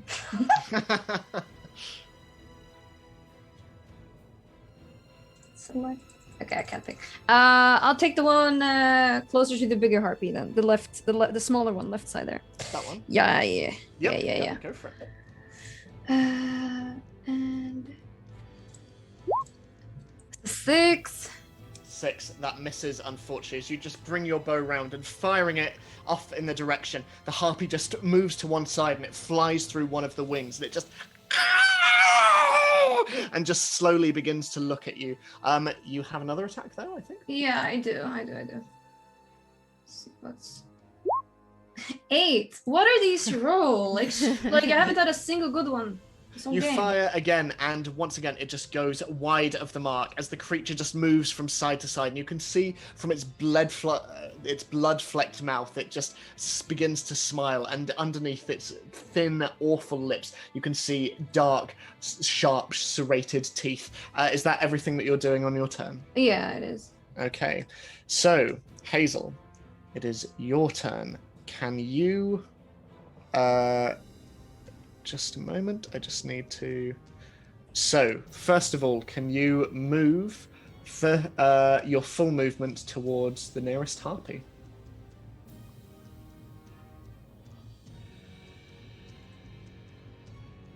It's this one. Yep. Okay, and you can also make another wisdom saving throw. Wisdom 14. 14. As you start to move away from Ester, and you start to walk in the direction of your parents in front of you, you see that your parents have moved somehow to higher branches on the tree. They are perched above, looking down at you, and as you walk towards them, suddenly the mist in front of your eyes begins to clear, and instead of your parents, you see harpies just on the branches looking down at you, just... It is the end of your turn, but you are now free of their effects. It is now the harpy's turn. So the one that you shot at, Ester, is going to fly in your direction and is going to try and attack you with a 12, which I don't think hits. Yay. And an 11, which also doesn't hit, as it just flies down, just screaming at you. And you can see that the larger harpy is pointing at the others and beginning to direct them around as it starts to load its bow. These ones are going to fly over here and, wrapping their talons over the shoulders of one of the members of the camp group, just clenches tight and is going to grapple them. This one over here is going to do the same with Vera. This one is going to fly over towards Bertie, who is also charmed. This one, I know Hazel has just gone, but is going to attack Hazel, so I believe hits, but I just need to wait for Gloss to get back. But in the meantime, while we wait for that, Mank is going to... Oh, actually, no, it's the big harpy's turn, so the harpy is going to attack first, so... and is going to shoot in your direction, Ester. So that's an 8, which I don't believe hits, and a 23. Oof. Okay, so that will be 9 points of piercing damage as one of her arrows just flies in your direction, hitting you square in the shoulder as you just fly backwards from the impact. And that's a 19 as well to hit. Mm-hmm. Yep, okay, so that will be 6 points of piercing damage as another arrow just flies through the air, colliding with your side as you are just flung backwards. It is very, very painful, and the arrows are very large and very, very barbed. Having hunted yourself, you get the impression that these are to incapacitate and to draw out the death as long as possible. Gloss, you've just been hit for 19. Does that hit? Yes, that Yes. hits. Okay, so that will be... that'll be 6 points of slashing damage as one of the harpies just jumps down and slashes across your abdomen. It is now Mank's turn, so Mank is going to shoot at one of the ones holding the others. And he hits. So that will be not very good. So that will be... as he just fires a crossbow and he's going to shoot again. That just hits. That's also very bad. But you watch as Mank, just bringing up his crossbow, fires 2 bolts across into one of the harpies that is currently, it looks like, beginning to carry away one of the camp members as it just begins to fly up into the air as 2 crossbow bolts just, and it just, Ayleen, it is now your go. Can you move in towards the nearest unoccupied harpy, please? Unoccupied. That's the big one. Oh, God. It is, yes. And I can go 45 feet, so that's all the way in her. Okay. It's And can you make a wisdom saving throw for me, please? oh boy. 12. 12. Walking towards your parents as they just reach their hands out towards you. Again, the mist slowly begins to clear, and as your vision begins to come into focus, you see this huge creature, maybe 7, 8 feet in height, just crouching above you, talons clutching into the branch as it just brings out another wicked arrow from its quiver and just puts it in place. And high up above you, just trains it in your direction. It is the top of the round. Ester, it is your go. What would you like to do? I instantly go for this harpy. Sure thing. Yay! Come on, please give me something good for once. What is this? 8. Okay, I have. So you lash out at the harpy, and once again, they are surprisingly quick as she just ducks down and. Is there anything else that you'd like to do? Yeah, I have to go again. Yeah. Man, 9. You just once again lash out, and whatever it is, whether it's the residual effects of their song in your mind, though you fought it off, it is still worming its way into your ear canals as you just and you see that the creature in front of you is almost treating it like a game at this point, as it just starts to get low to the ground, and you can see its talons beginning to scrape against the earth. Hazel, it is your go. What would you like to do? There's one in front of me. I want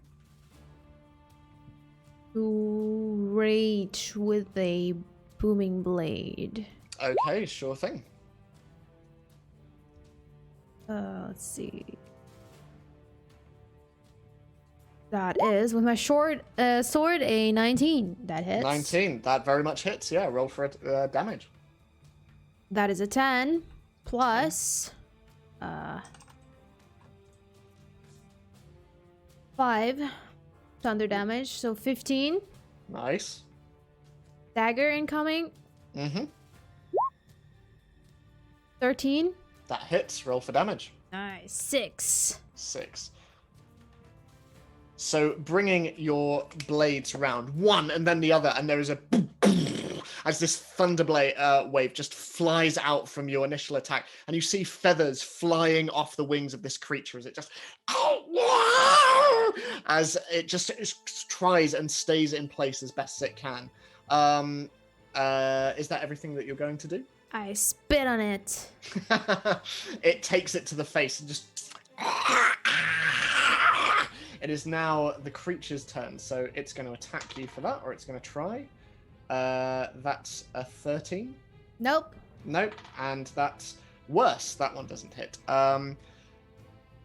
This one,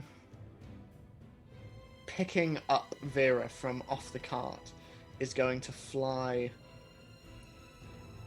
over here. You can see that the flight is slowed down by the extra burden, but it is going to start flying regardless. Off in this direction, and Bertie as well is slowly being moved away. The one in front of you, Ester, is going to try and attack you. That doesn't hit. That's a natural 20, I'm afraid. So that will be 9 points of bludgeoning damage as one of its wings just cracks into your skull, and you find yourself dazed for just a moment as you stumble to one side. In the meantime, the big one is going to fly down to your level, Ayleen, and is going to attack you. I was afraid of that already. I can't move her for some reason, so she'll just have to stay there. So that will be a 7. That doesn't hit. Nope. That's 13. That doesn't hit. Nope. Oh my god.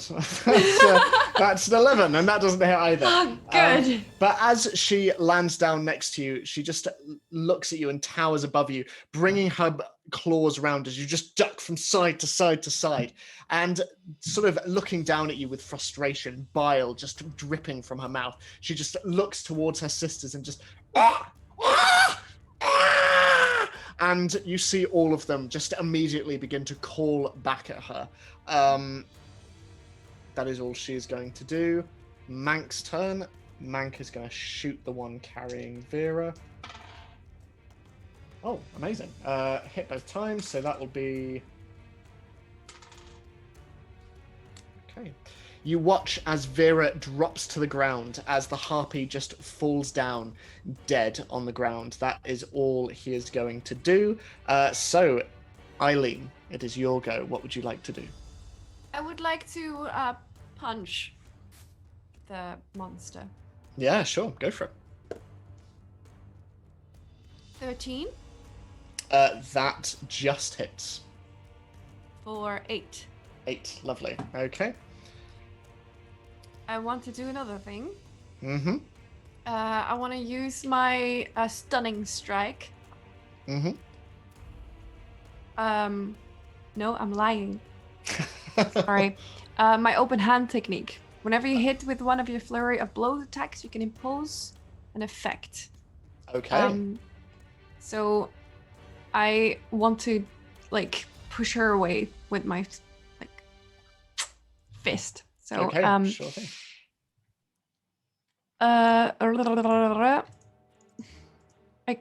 You need to do a dex saving throw.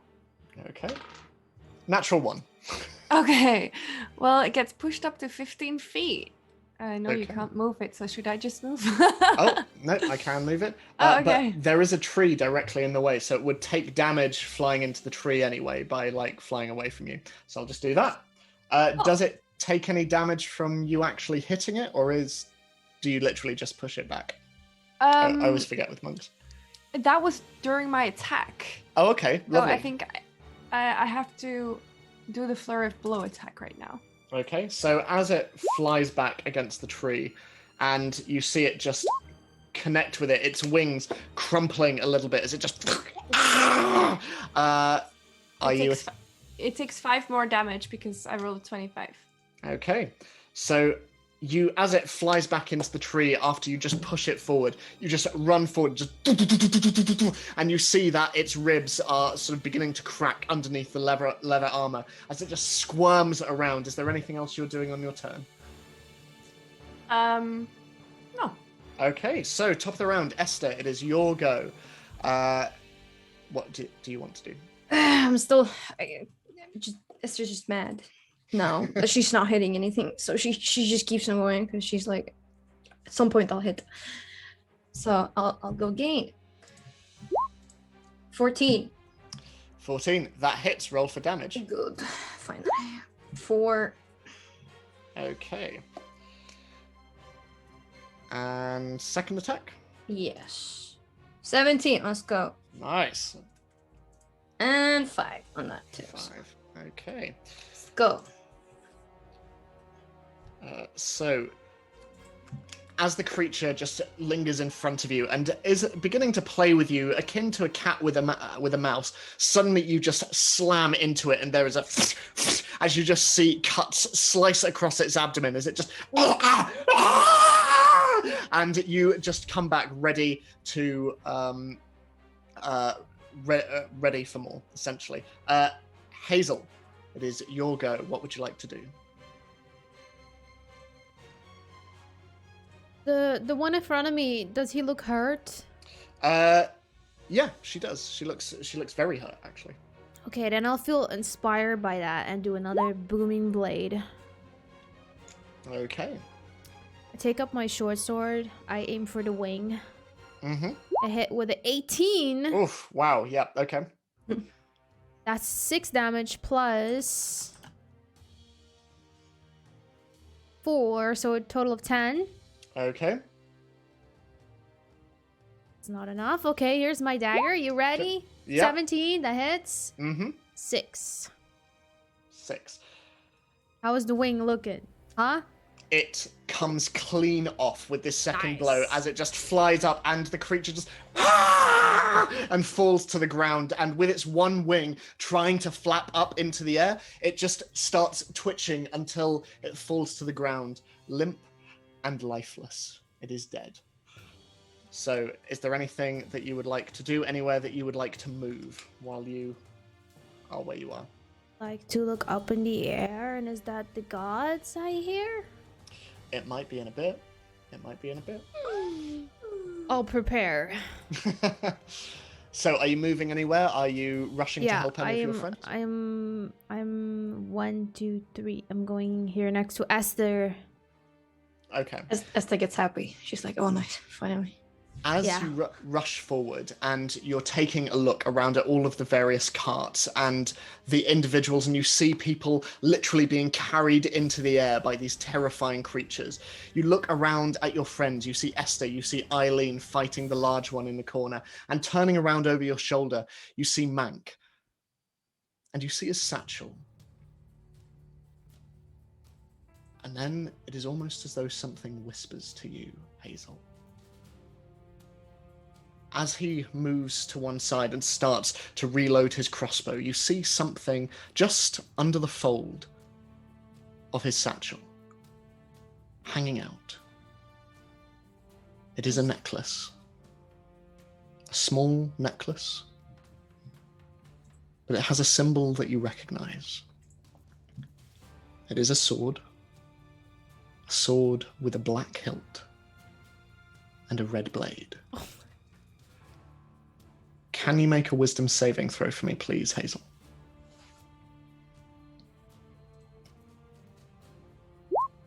$22, not 20.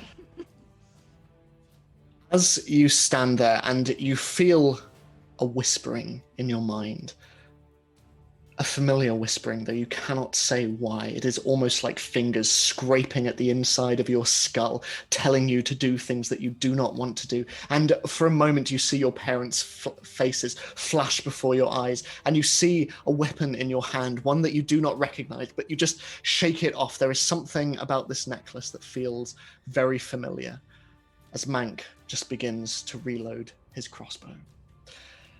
It is now the Harpy's turn. So the Harpies, these are going to fly in the direction overhead of the Alpha. The one in front of both you, Hazel, and Esther is going to attack Esther and miss. And miss. I'm going to stop using that dice. And the large one is going to go all in on attacking you,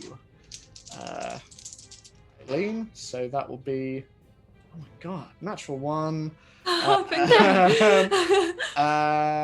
highest roll was a 16. Does that? Yeah. That hits. Okay, that hits.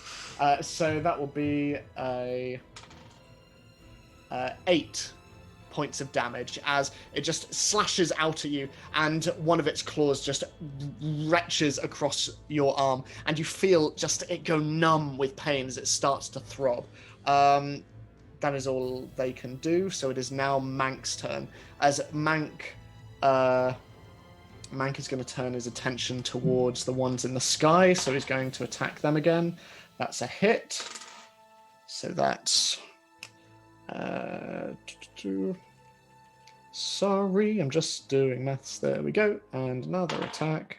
That hits as well. And that is less. So that's...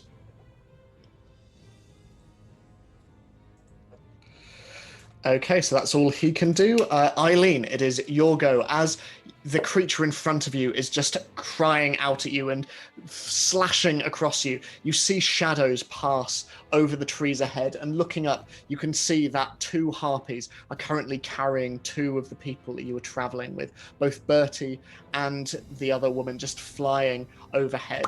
What are you doing? Question. Yes. I'm going to look over my shoulder to see if Hazel's okay. Okay, so make a perception check for me.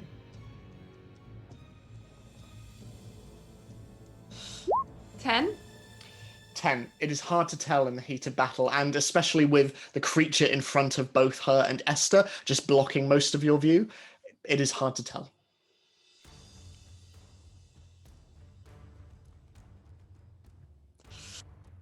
I'm going to try and grab the leg of the one that's holding the woman. Okay, sure thing. So if you can just make, if we can make alternate strength checks for me, or dexterity, whichever you would rather. Dexterity in that case. Dexterity? Not 20. 23. You just reach up and you grab the creature above and just yank it down. And I will say, because of the natural 20, one of its talons actually comes loose from the woman, and she is still hanging there, but as she falls down, she meets a wisdom saving throw as she just falls, and she's still hanging on by one arm, but you can see that the sheer force of it, and you hear her shoulder just go a little bit, and you see her eyes just clear as she meets yours, and she looks up and just begins to start struggling as the creature just looks down at you, Ayleen, just and is trying to fly up as you just keep it in place as it continues to go up. Are you doing anything else on your turn? Yeah, definitely. I'm going to, this is gonna be a tricky one, so it might be with disadvantage, but I would like to keep on holding to the right one, and then kick back to the big one. Oh yeah, sure. That's cool. Do that. So I will say do so at disadvantage because you're currently like grappling around with another one. So there was a 25 first, but then a 15. The 15 still hits, so roll for damage. 6. 6, okay. Lovely. Okay, so sort of tugging at the other one, you just turn around and seeing the other creature just beginning to get its bearings, you just kick back, and there is a crunch as you hear one of the ribs just go underneath. It is now the top of the round. Ester, what would you like to do?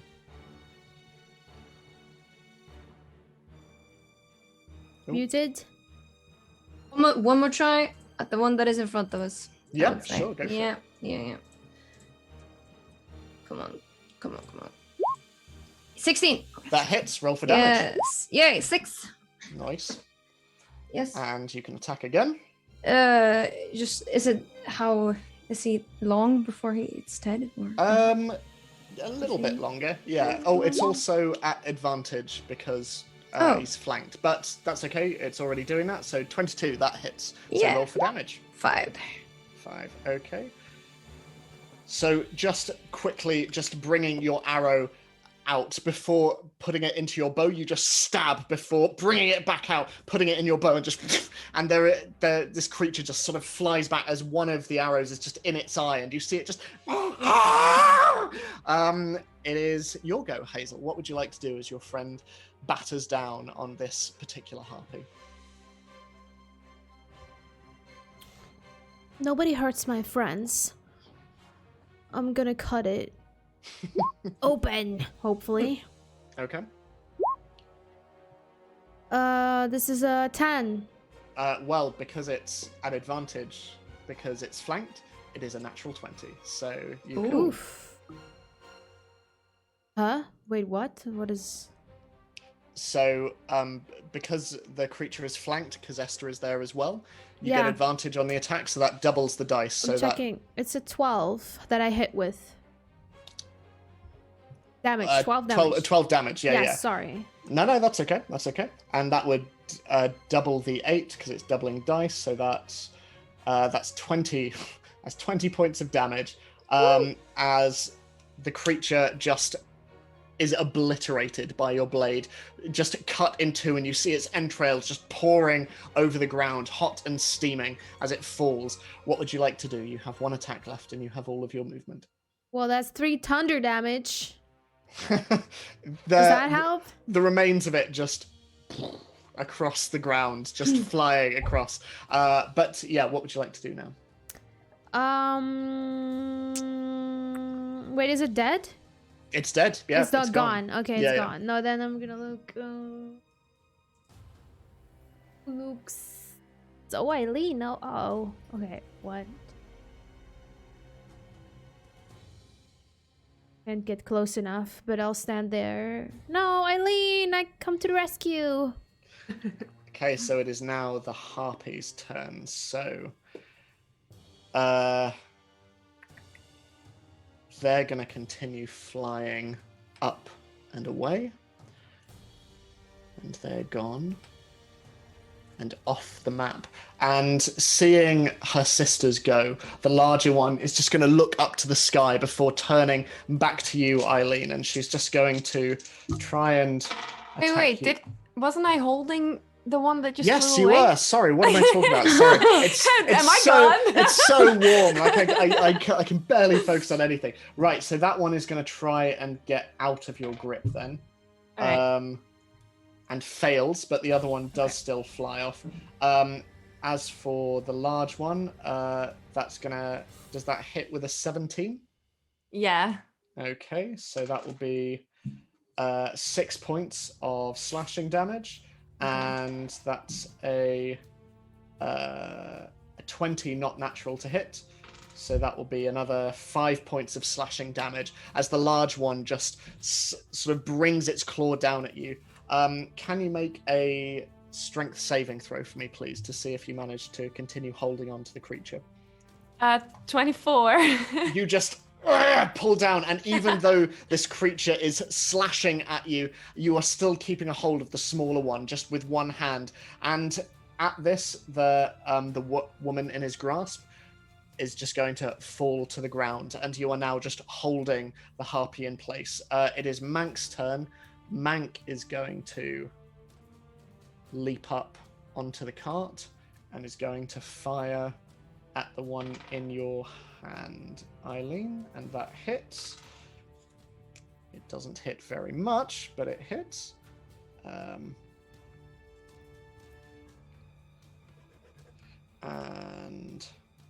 he's going to attack again. That hits as well.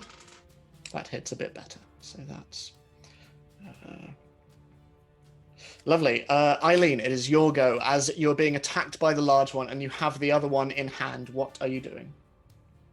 Well, now that the woman has fallen to the floor, I am okay letting go of the one that I was holding. Okay. So that's the first thing I'll do. And then I'll turn to the big one and punch her in the stomach. Okay, go for it. 8. That misses, unfortunately, but you do have your other attack. I'm doing it again. 24. That hits. Roll for damage. Always better with my right hand. 8.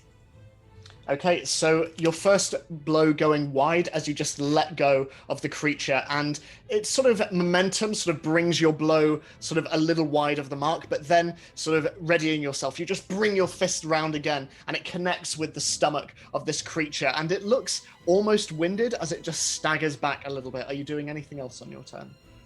No. No? Okay, so top of the round. Ester, it is your go as Hazel runs away from you after having eviscerated the creature in front of you. You can see Mank on the nearby cart, sort of readying his crossbow towards the remaining two, and off in the distance, you can see that Bertie, the furbolg, is being carried away by one of the harpies. What are you doing? Yeah, I guess we can't do anything about the furball now. So, well, I'll just jump up here in the cart beside here, and be like, "Yo," and then hopefully try to flex on him by shooting at the big ass harpy. Okay.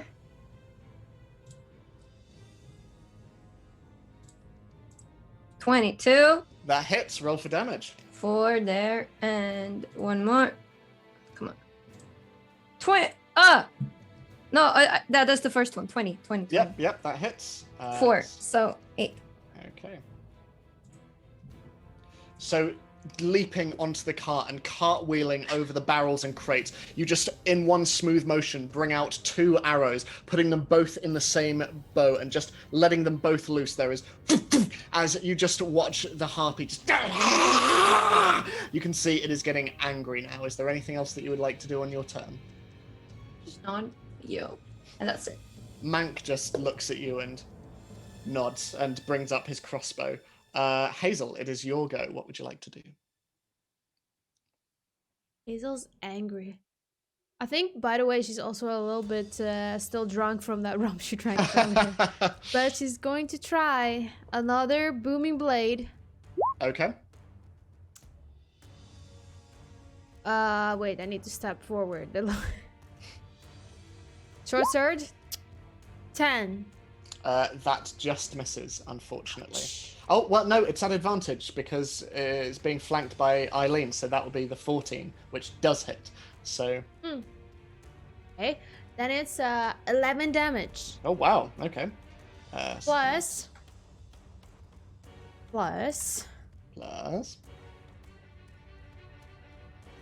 7! Woo. Jeez, wow, okay. She swings. She's feeling it. Make your other attack.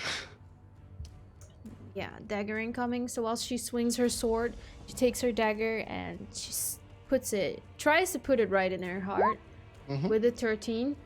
That hits. Roll for damage. 9.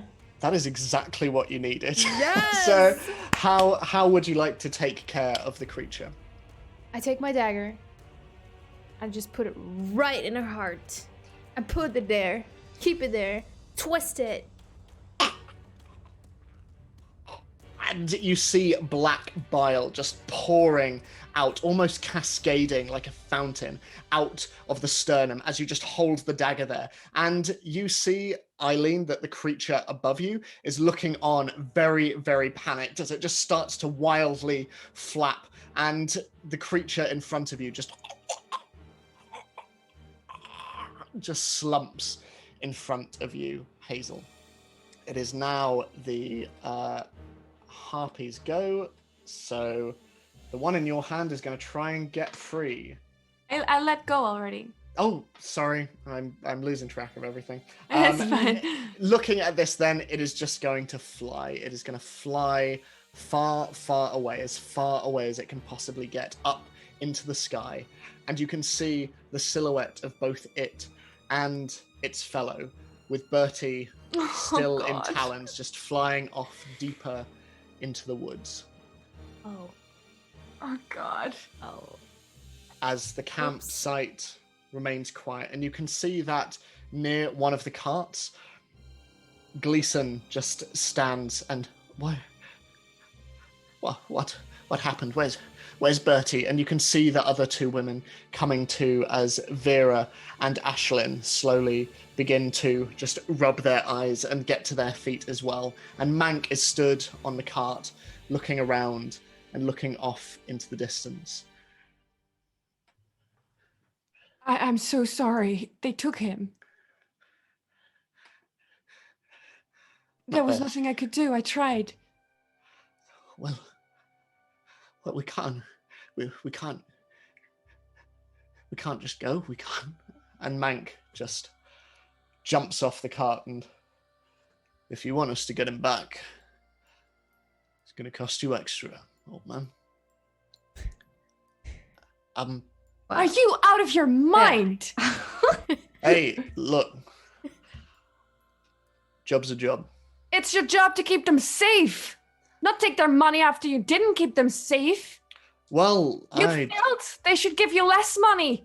I was doing a fine job taking care You of the ones in greedy the air. bastard. He can stay here and we can go. Don't worry. We can wait. Oh, Bernie was gonna die anyway. I told you. No, wait. Poor furry ball. They're going into the nest, into the harpy's nest. Have you seen a nest like that Yeah. before? That's suicide. We're not going after him. There's no way. Sorry, Ayleen. No. Like I say, I'm happy to, but I will be taking a percentage of their cut if I do. You would die for money? That's interesting. I die for a lot of things, but money is one of the only things that I actually hold dear in this life. That and good rum. What are you gonna do with the money, man? Like, buy new hair?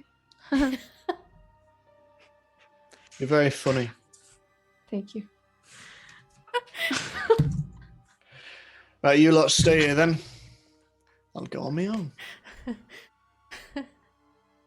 And Gleason just Sorry, even looks at him and we don't have the gold. And Mank just turns, like I say, it'll come out of their cut.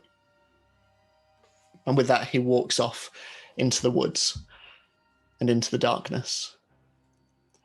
And Gleason runs over to the other two and he's going, "Are you all right? Are you all right? I thought you were going to be taken as well." And what are the three of you doing? Laughing. Just giggling. Esther, that was really funny. Thank you. Thank you. I know. You deserved it, stupid. So we're just gonna leave him, or I don't think we can help, right? Isn't it? No, Isn't we it too can't. late? Hammond? Aren't they instantly eating them? Yes. Rabbits too? Can I do a history or knowledge check or something like that to see if I know what harpies do? Yeah, make a nature check for me. 15. 15. So you've read about harpies in the monastery, and you know that they are scavengers. They are creatures that usually hunt in packs, and more often than not, when they hunt, it is for food. But you are also aware that when harpies claim their prey, it is often a case of bringing it back to something that is superior to them. They have a very strong matriarchal system. If they are taking it back, it is probably to be observed and to then be eaten by whatever is in charge of these harpies. I have a question, and I would turn to the old woman. Is it important for you? Is this a friend or just another companion? We have been traveling together for years. He's a friend. More than that, he's family. But I do understand the perils of this world, and I do understand the risks involved. We will not begrudge you. We will not. Oh, Hazel, Esther, and I would just walk away again, just like I did before. I kind of feel bad for them. Like, I know there is a chance they're still alive. Usually when they fly off, they're not immediately eating them. They're usually presenting it. So there is some time if we want to. maybe we can rush and just run. I don't know if we can fight them. Should we vote if we want to do this? I'm not going into a harpy nest. Are you insane? We killed almost all of them though. I don't think there's that many left. We can at least look, right? We survived a Oh, no. whole area full of For a witch stranger? A freaking What- furbolg? hunters. What would you these people have traveled for years together. We have traveled for weeks together. These people are weak. The weak are going to die. This is Mournveil, Ayleen. Wake up. Isn't it our duty to protect those that are weak? Maybe you. Didn't I save your life? You Hazel? did. Should I have let you die? Maybe. I don't That's a think good so. point. All in favor of actually trying to help out? Esther? Yeah, I feel bad. And the Oh my mic. god, you guys are crazy. You're I going don't- into a harpy's nest. Just suicide. 2 against 1, we're going. Christ. Who's that? I don't think the mank guy. I don't think he can do it himself either. So I think we can. shoot. Oh, I hope he We dies. better be getting money for this. And I'll turn back to the grandma. We'll do it. And we will not be asking for any more money. And we ask you to. Are you Hazel. And we ask you to also not give more money to that other guy, that greedy guy. I think Mac is nice in the bottom. Okay, it's fine. He's gonna say no to the money. We'll make it. Don't worry. He will not be joining us if there is no money involved. We don't need him. Yes, we need him. He's really strong. Well, thank you. Thank you. We will hide under the carts for now. And if you need, And Gleason just sees her and just nods. And he reaches around his neck and just brings up a necklace and hands it out. And you can see that sort of on the end, there is a golden sun. And in its center, you can see a small gemstone. And reaching it forward, he just says, This has helped me in dark places. I simply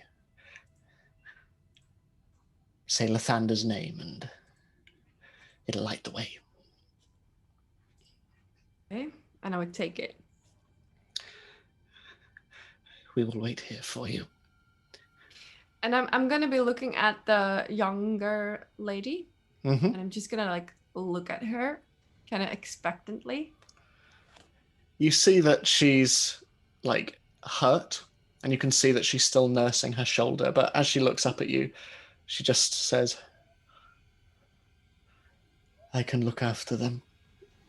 At least keep them hidden from sight. And Eileen's kind of like looking disappointed at that. Because that's not what she wanted to hear.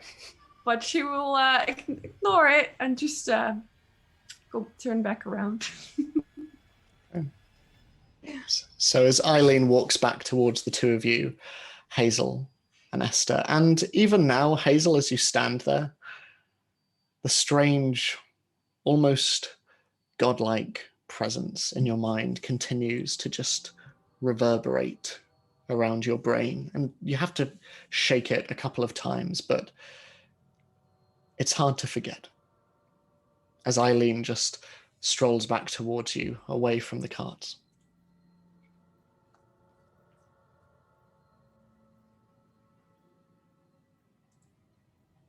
Can't I just drink some rum? You can always just drink some rum. I'll put the necklace on over the necklace that I already had. Okay. Uh-huh. I guess we are. Let's hurry. Here we go. Insane mission. What are you drinking? Nothing.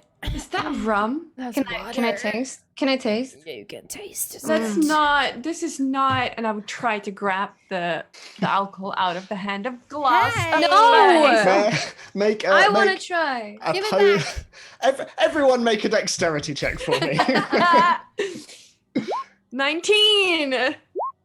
14. Ah! 24. Give it. Oh no! As Don't drink it. Eileen just grabs it from Hazel, and Hazel just reaches up, and Eileen just brings it up. There is a darting hand just come out from nowhere as Esther just grabs it, and there's not a lot left in here, it has to be said. You get the impression Hazel has made good headway through this, but it is very nice.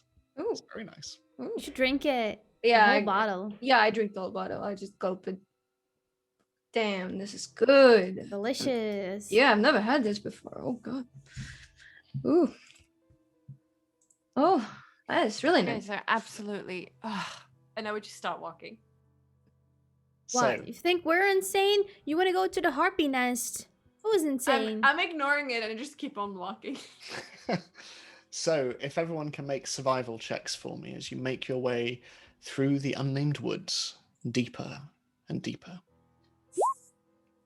6. 20! I'm so good at surviving. Yeah, let's see. Yeah, 16. So, creeping forward through the woods, you keep an eye out on the skies. You keep an eye out on the air and any sounds that may float through the trees and through the undergrowth.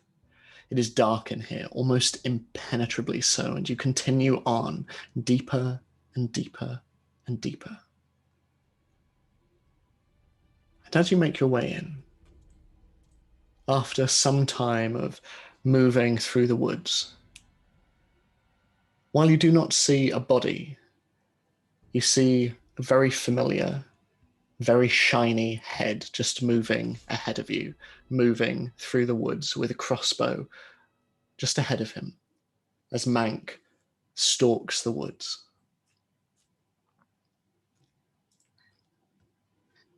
Yo, Mank. Hmm? Yo, wait up. Oh, so you decided to come in the end. Well, we couldn't let you have all the fun, right? Right.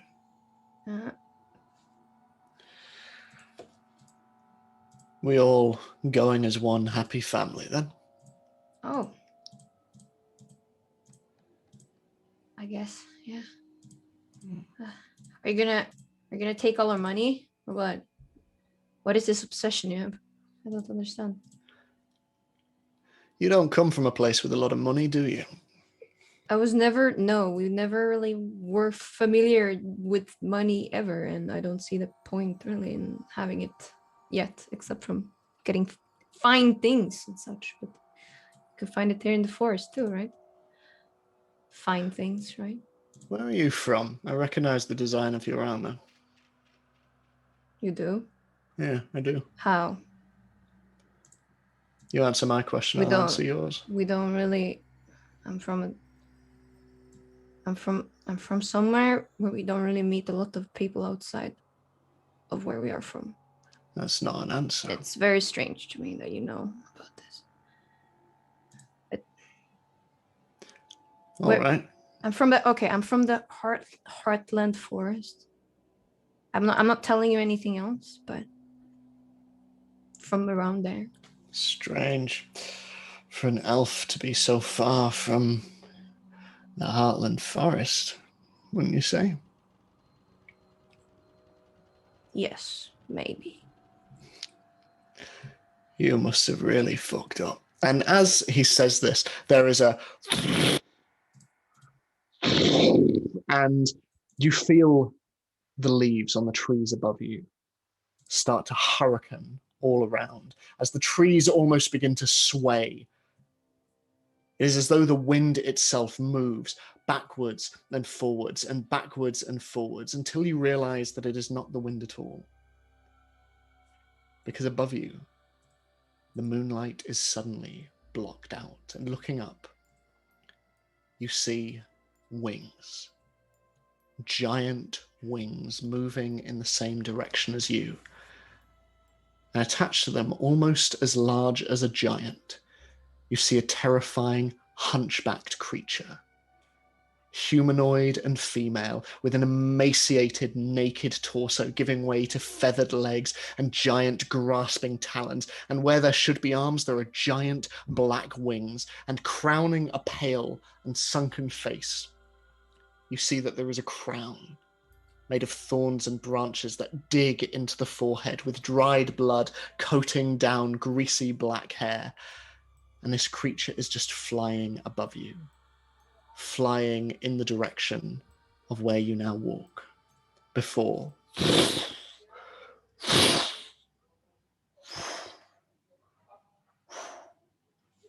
it disappears into the distance. Oh, that was a big one. Still want to go? Huh? We can at least look.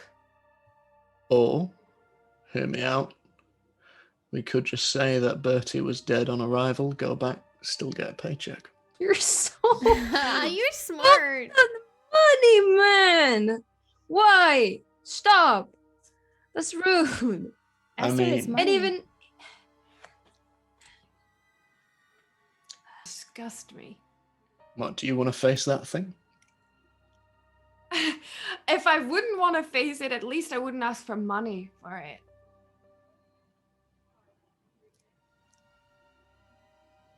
Ayleen, you're level 6. You're not level 20. You cannot take on that thing. What are you talking about? Things. I don't know. We could just run in or run out. Like We can at least look, sneak. This is family to them. What if it was me? Would you have come if it was me? It's a stranger. It's just another It's just- Furbolg. It's not there's no difference. He's dead anyway. There's no difference to them. So dead. We can I at can least smell him from Oh here. my God. Dead body.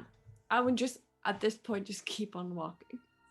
Not say anything. Just As Ayleen walks off, Hazel, you feel a slight tap on your shoulder, and Mank just goes, I think I might have got ahead of myself when I said we couldn't be friends.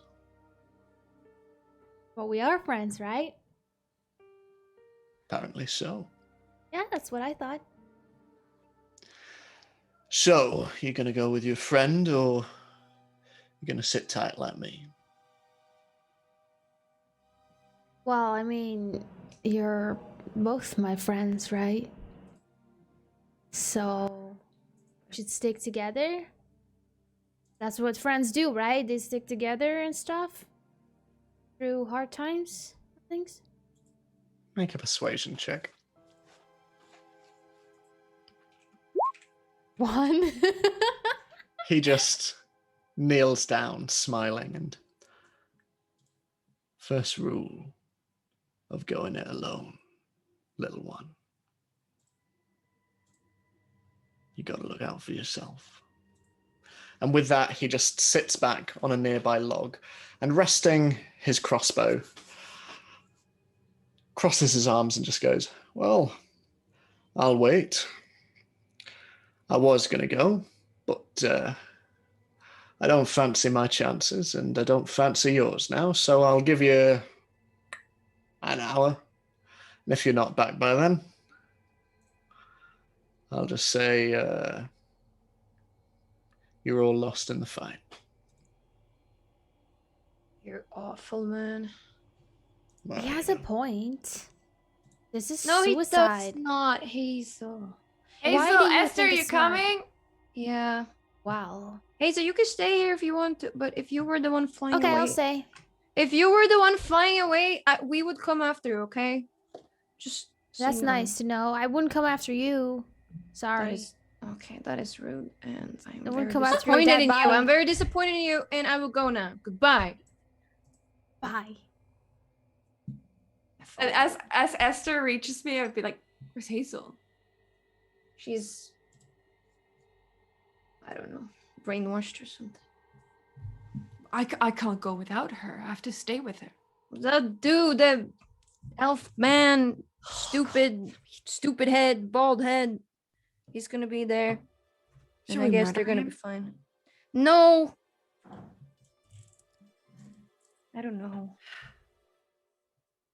What do we do? I can't go without Hazel, but I made a promise. Do as you wish. I can't tell anyone to do anything they don't. I would walk back to Hazel. Hazel, will you please come with us? You We want me will- to die? Is that what you want? We will die if you're not there. And we're just gonna look. We're not gonna fight. We're just gonna look. Gonna look. And if he's dead, we'll go back. And if he's not dead, we'll see if we can get him. And if we can't, we'll go back. Just gonna look. No fighting. No fighting. But there will be. but she doesn't know that. No, How that's do I Mank. Oh, Mank said that. Oh, I thought that Ed said that. Okay, wait. I did not say that then. In that case, we're just gonna look. Ignore him. He's not friendly. We're just gonna look. But he's my friend.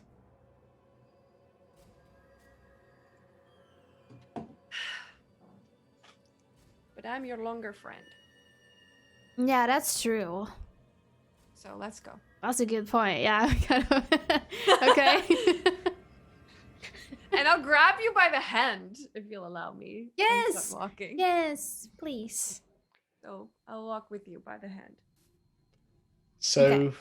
you walk off, the three of you, leaving Mank behind. And as you turn round to look at your friend, Hazel, you see him just, as he crosses his arms, just look towards his satchel, and then seeing the necklace just poking out, just pushes it back in again and does up the straps before pulling out some food and just nibbling away.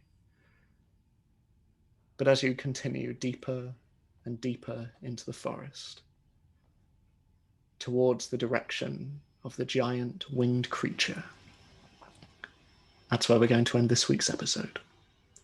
And we'll be back again, same time, next week. But thank you all so much for joining us for our first episode of the new season. It's so warm. Oh my god. It's super yeah, it warm. really I'm is. dying. Yeah. Yes, thank you all so much for joining us. Like I say, we will be back. And thank you for instigating the faith of the gods. We will no doubt be following up on the ramifications of Hazel beginning to put things together very, very soon. But in the meantime, let's go around. Arianna, would you like to plug whatever you're working on at the moment? Yes, hi, it's me, Arianna, !Arianna. And I am going to be streaming tomorrow with a bunch of amazing people. I've collected a few streamers again, and we are going to play Spot the Liar. So I could use your help to figure out who the liar is, because I won't know. So that's what we're going to do tomorrow at 2 o'clock. And then for the rest of the time, I am in the Netherlands right now. So I'm not really sure when I'm streaming. So if you want to know when I'm streaming, just follow me and put notifications on. Cool. And Elina? Yeah, I'm streaming on !Elina, and I'm gonna stream on Sunday. Next one, we're playing lots of Dark Souls right now, actually, so it's very fun. And that's it. Me and lovely Jerry will be online every weekend. Every morning, I'm your morning host, and we're playing World of Warcraft because that's chill and that's what we do. And I'm Ed. Or you can find me on Twitter at Edward_Spence_. Both my other streams are either on hiatus or waiting for a new season. But in the meantime, you can check out all of Dungeon Manager's old content, which is Dungeon Manager _ on Twitter. And also go check out our Harry Potter TTRPG that we did in connection with Mermaids UK over at Stories Told, which is run by Harley and Hannah, two alumni of Cantrip Breakers. But yeah, other than that, tune in next week again for the next episode of Cantrip Breakers. We will be back. We'll be missing you a lot throughout the week, but in the meantime, stay safe, stay cool as well. Hey, and, plug! One Last plug. We forgot to mention. I put in the panels below. We have merchandise. We have a special, super ultra special exclusive mug of season 2 of Cantrip Breakers you can order right now. The link is down below in the panels. So feel free to go there if you're interested in some collectibles. Yeah. And that is it from us. So we will Yes. we will see you very soon, but we love you so Bye-bye. much. Bye. Bye.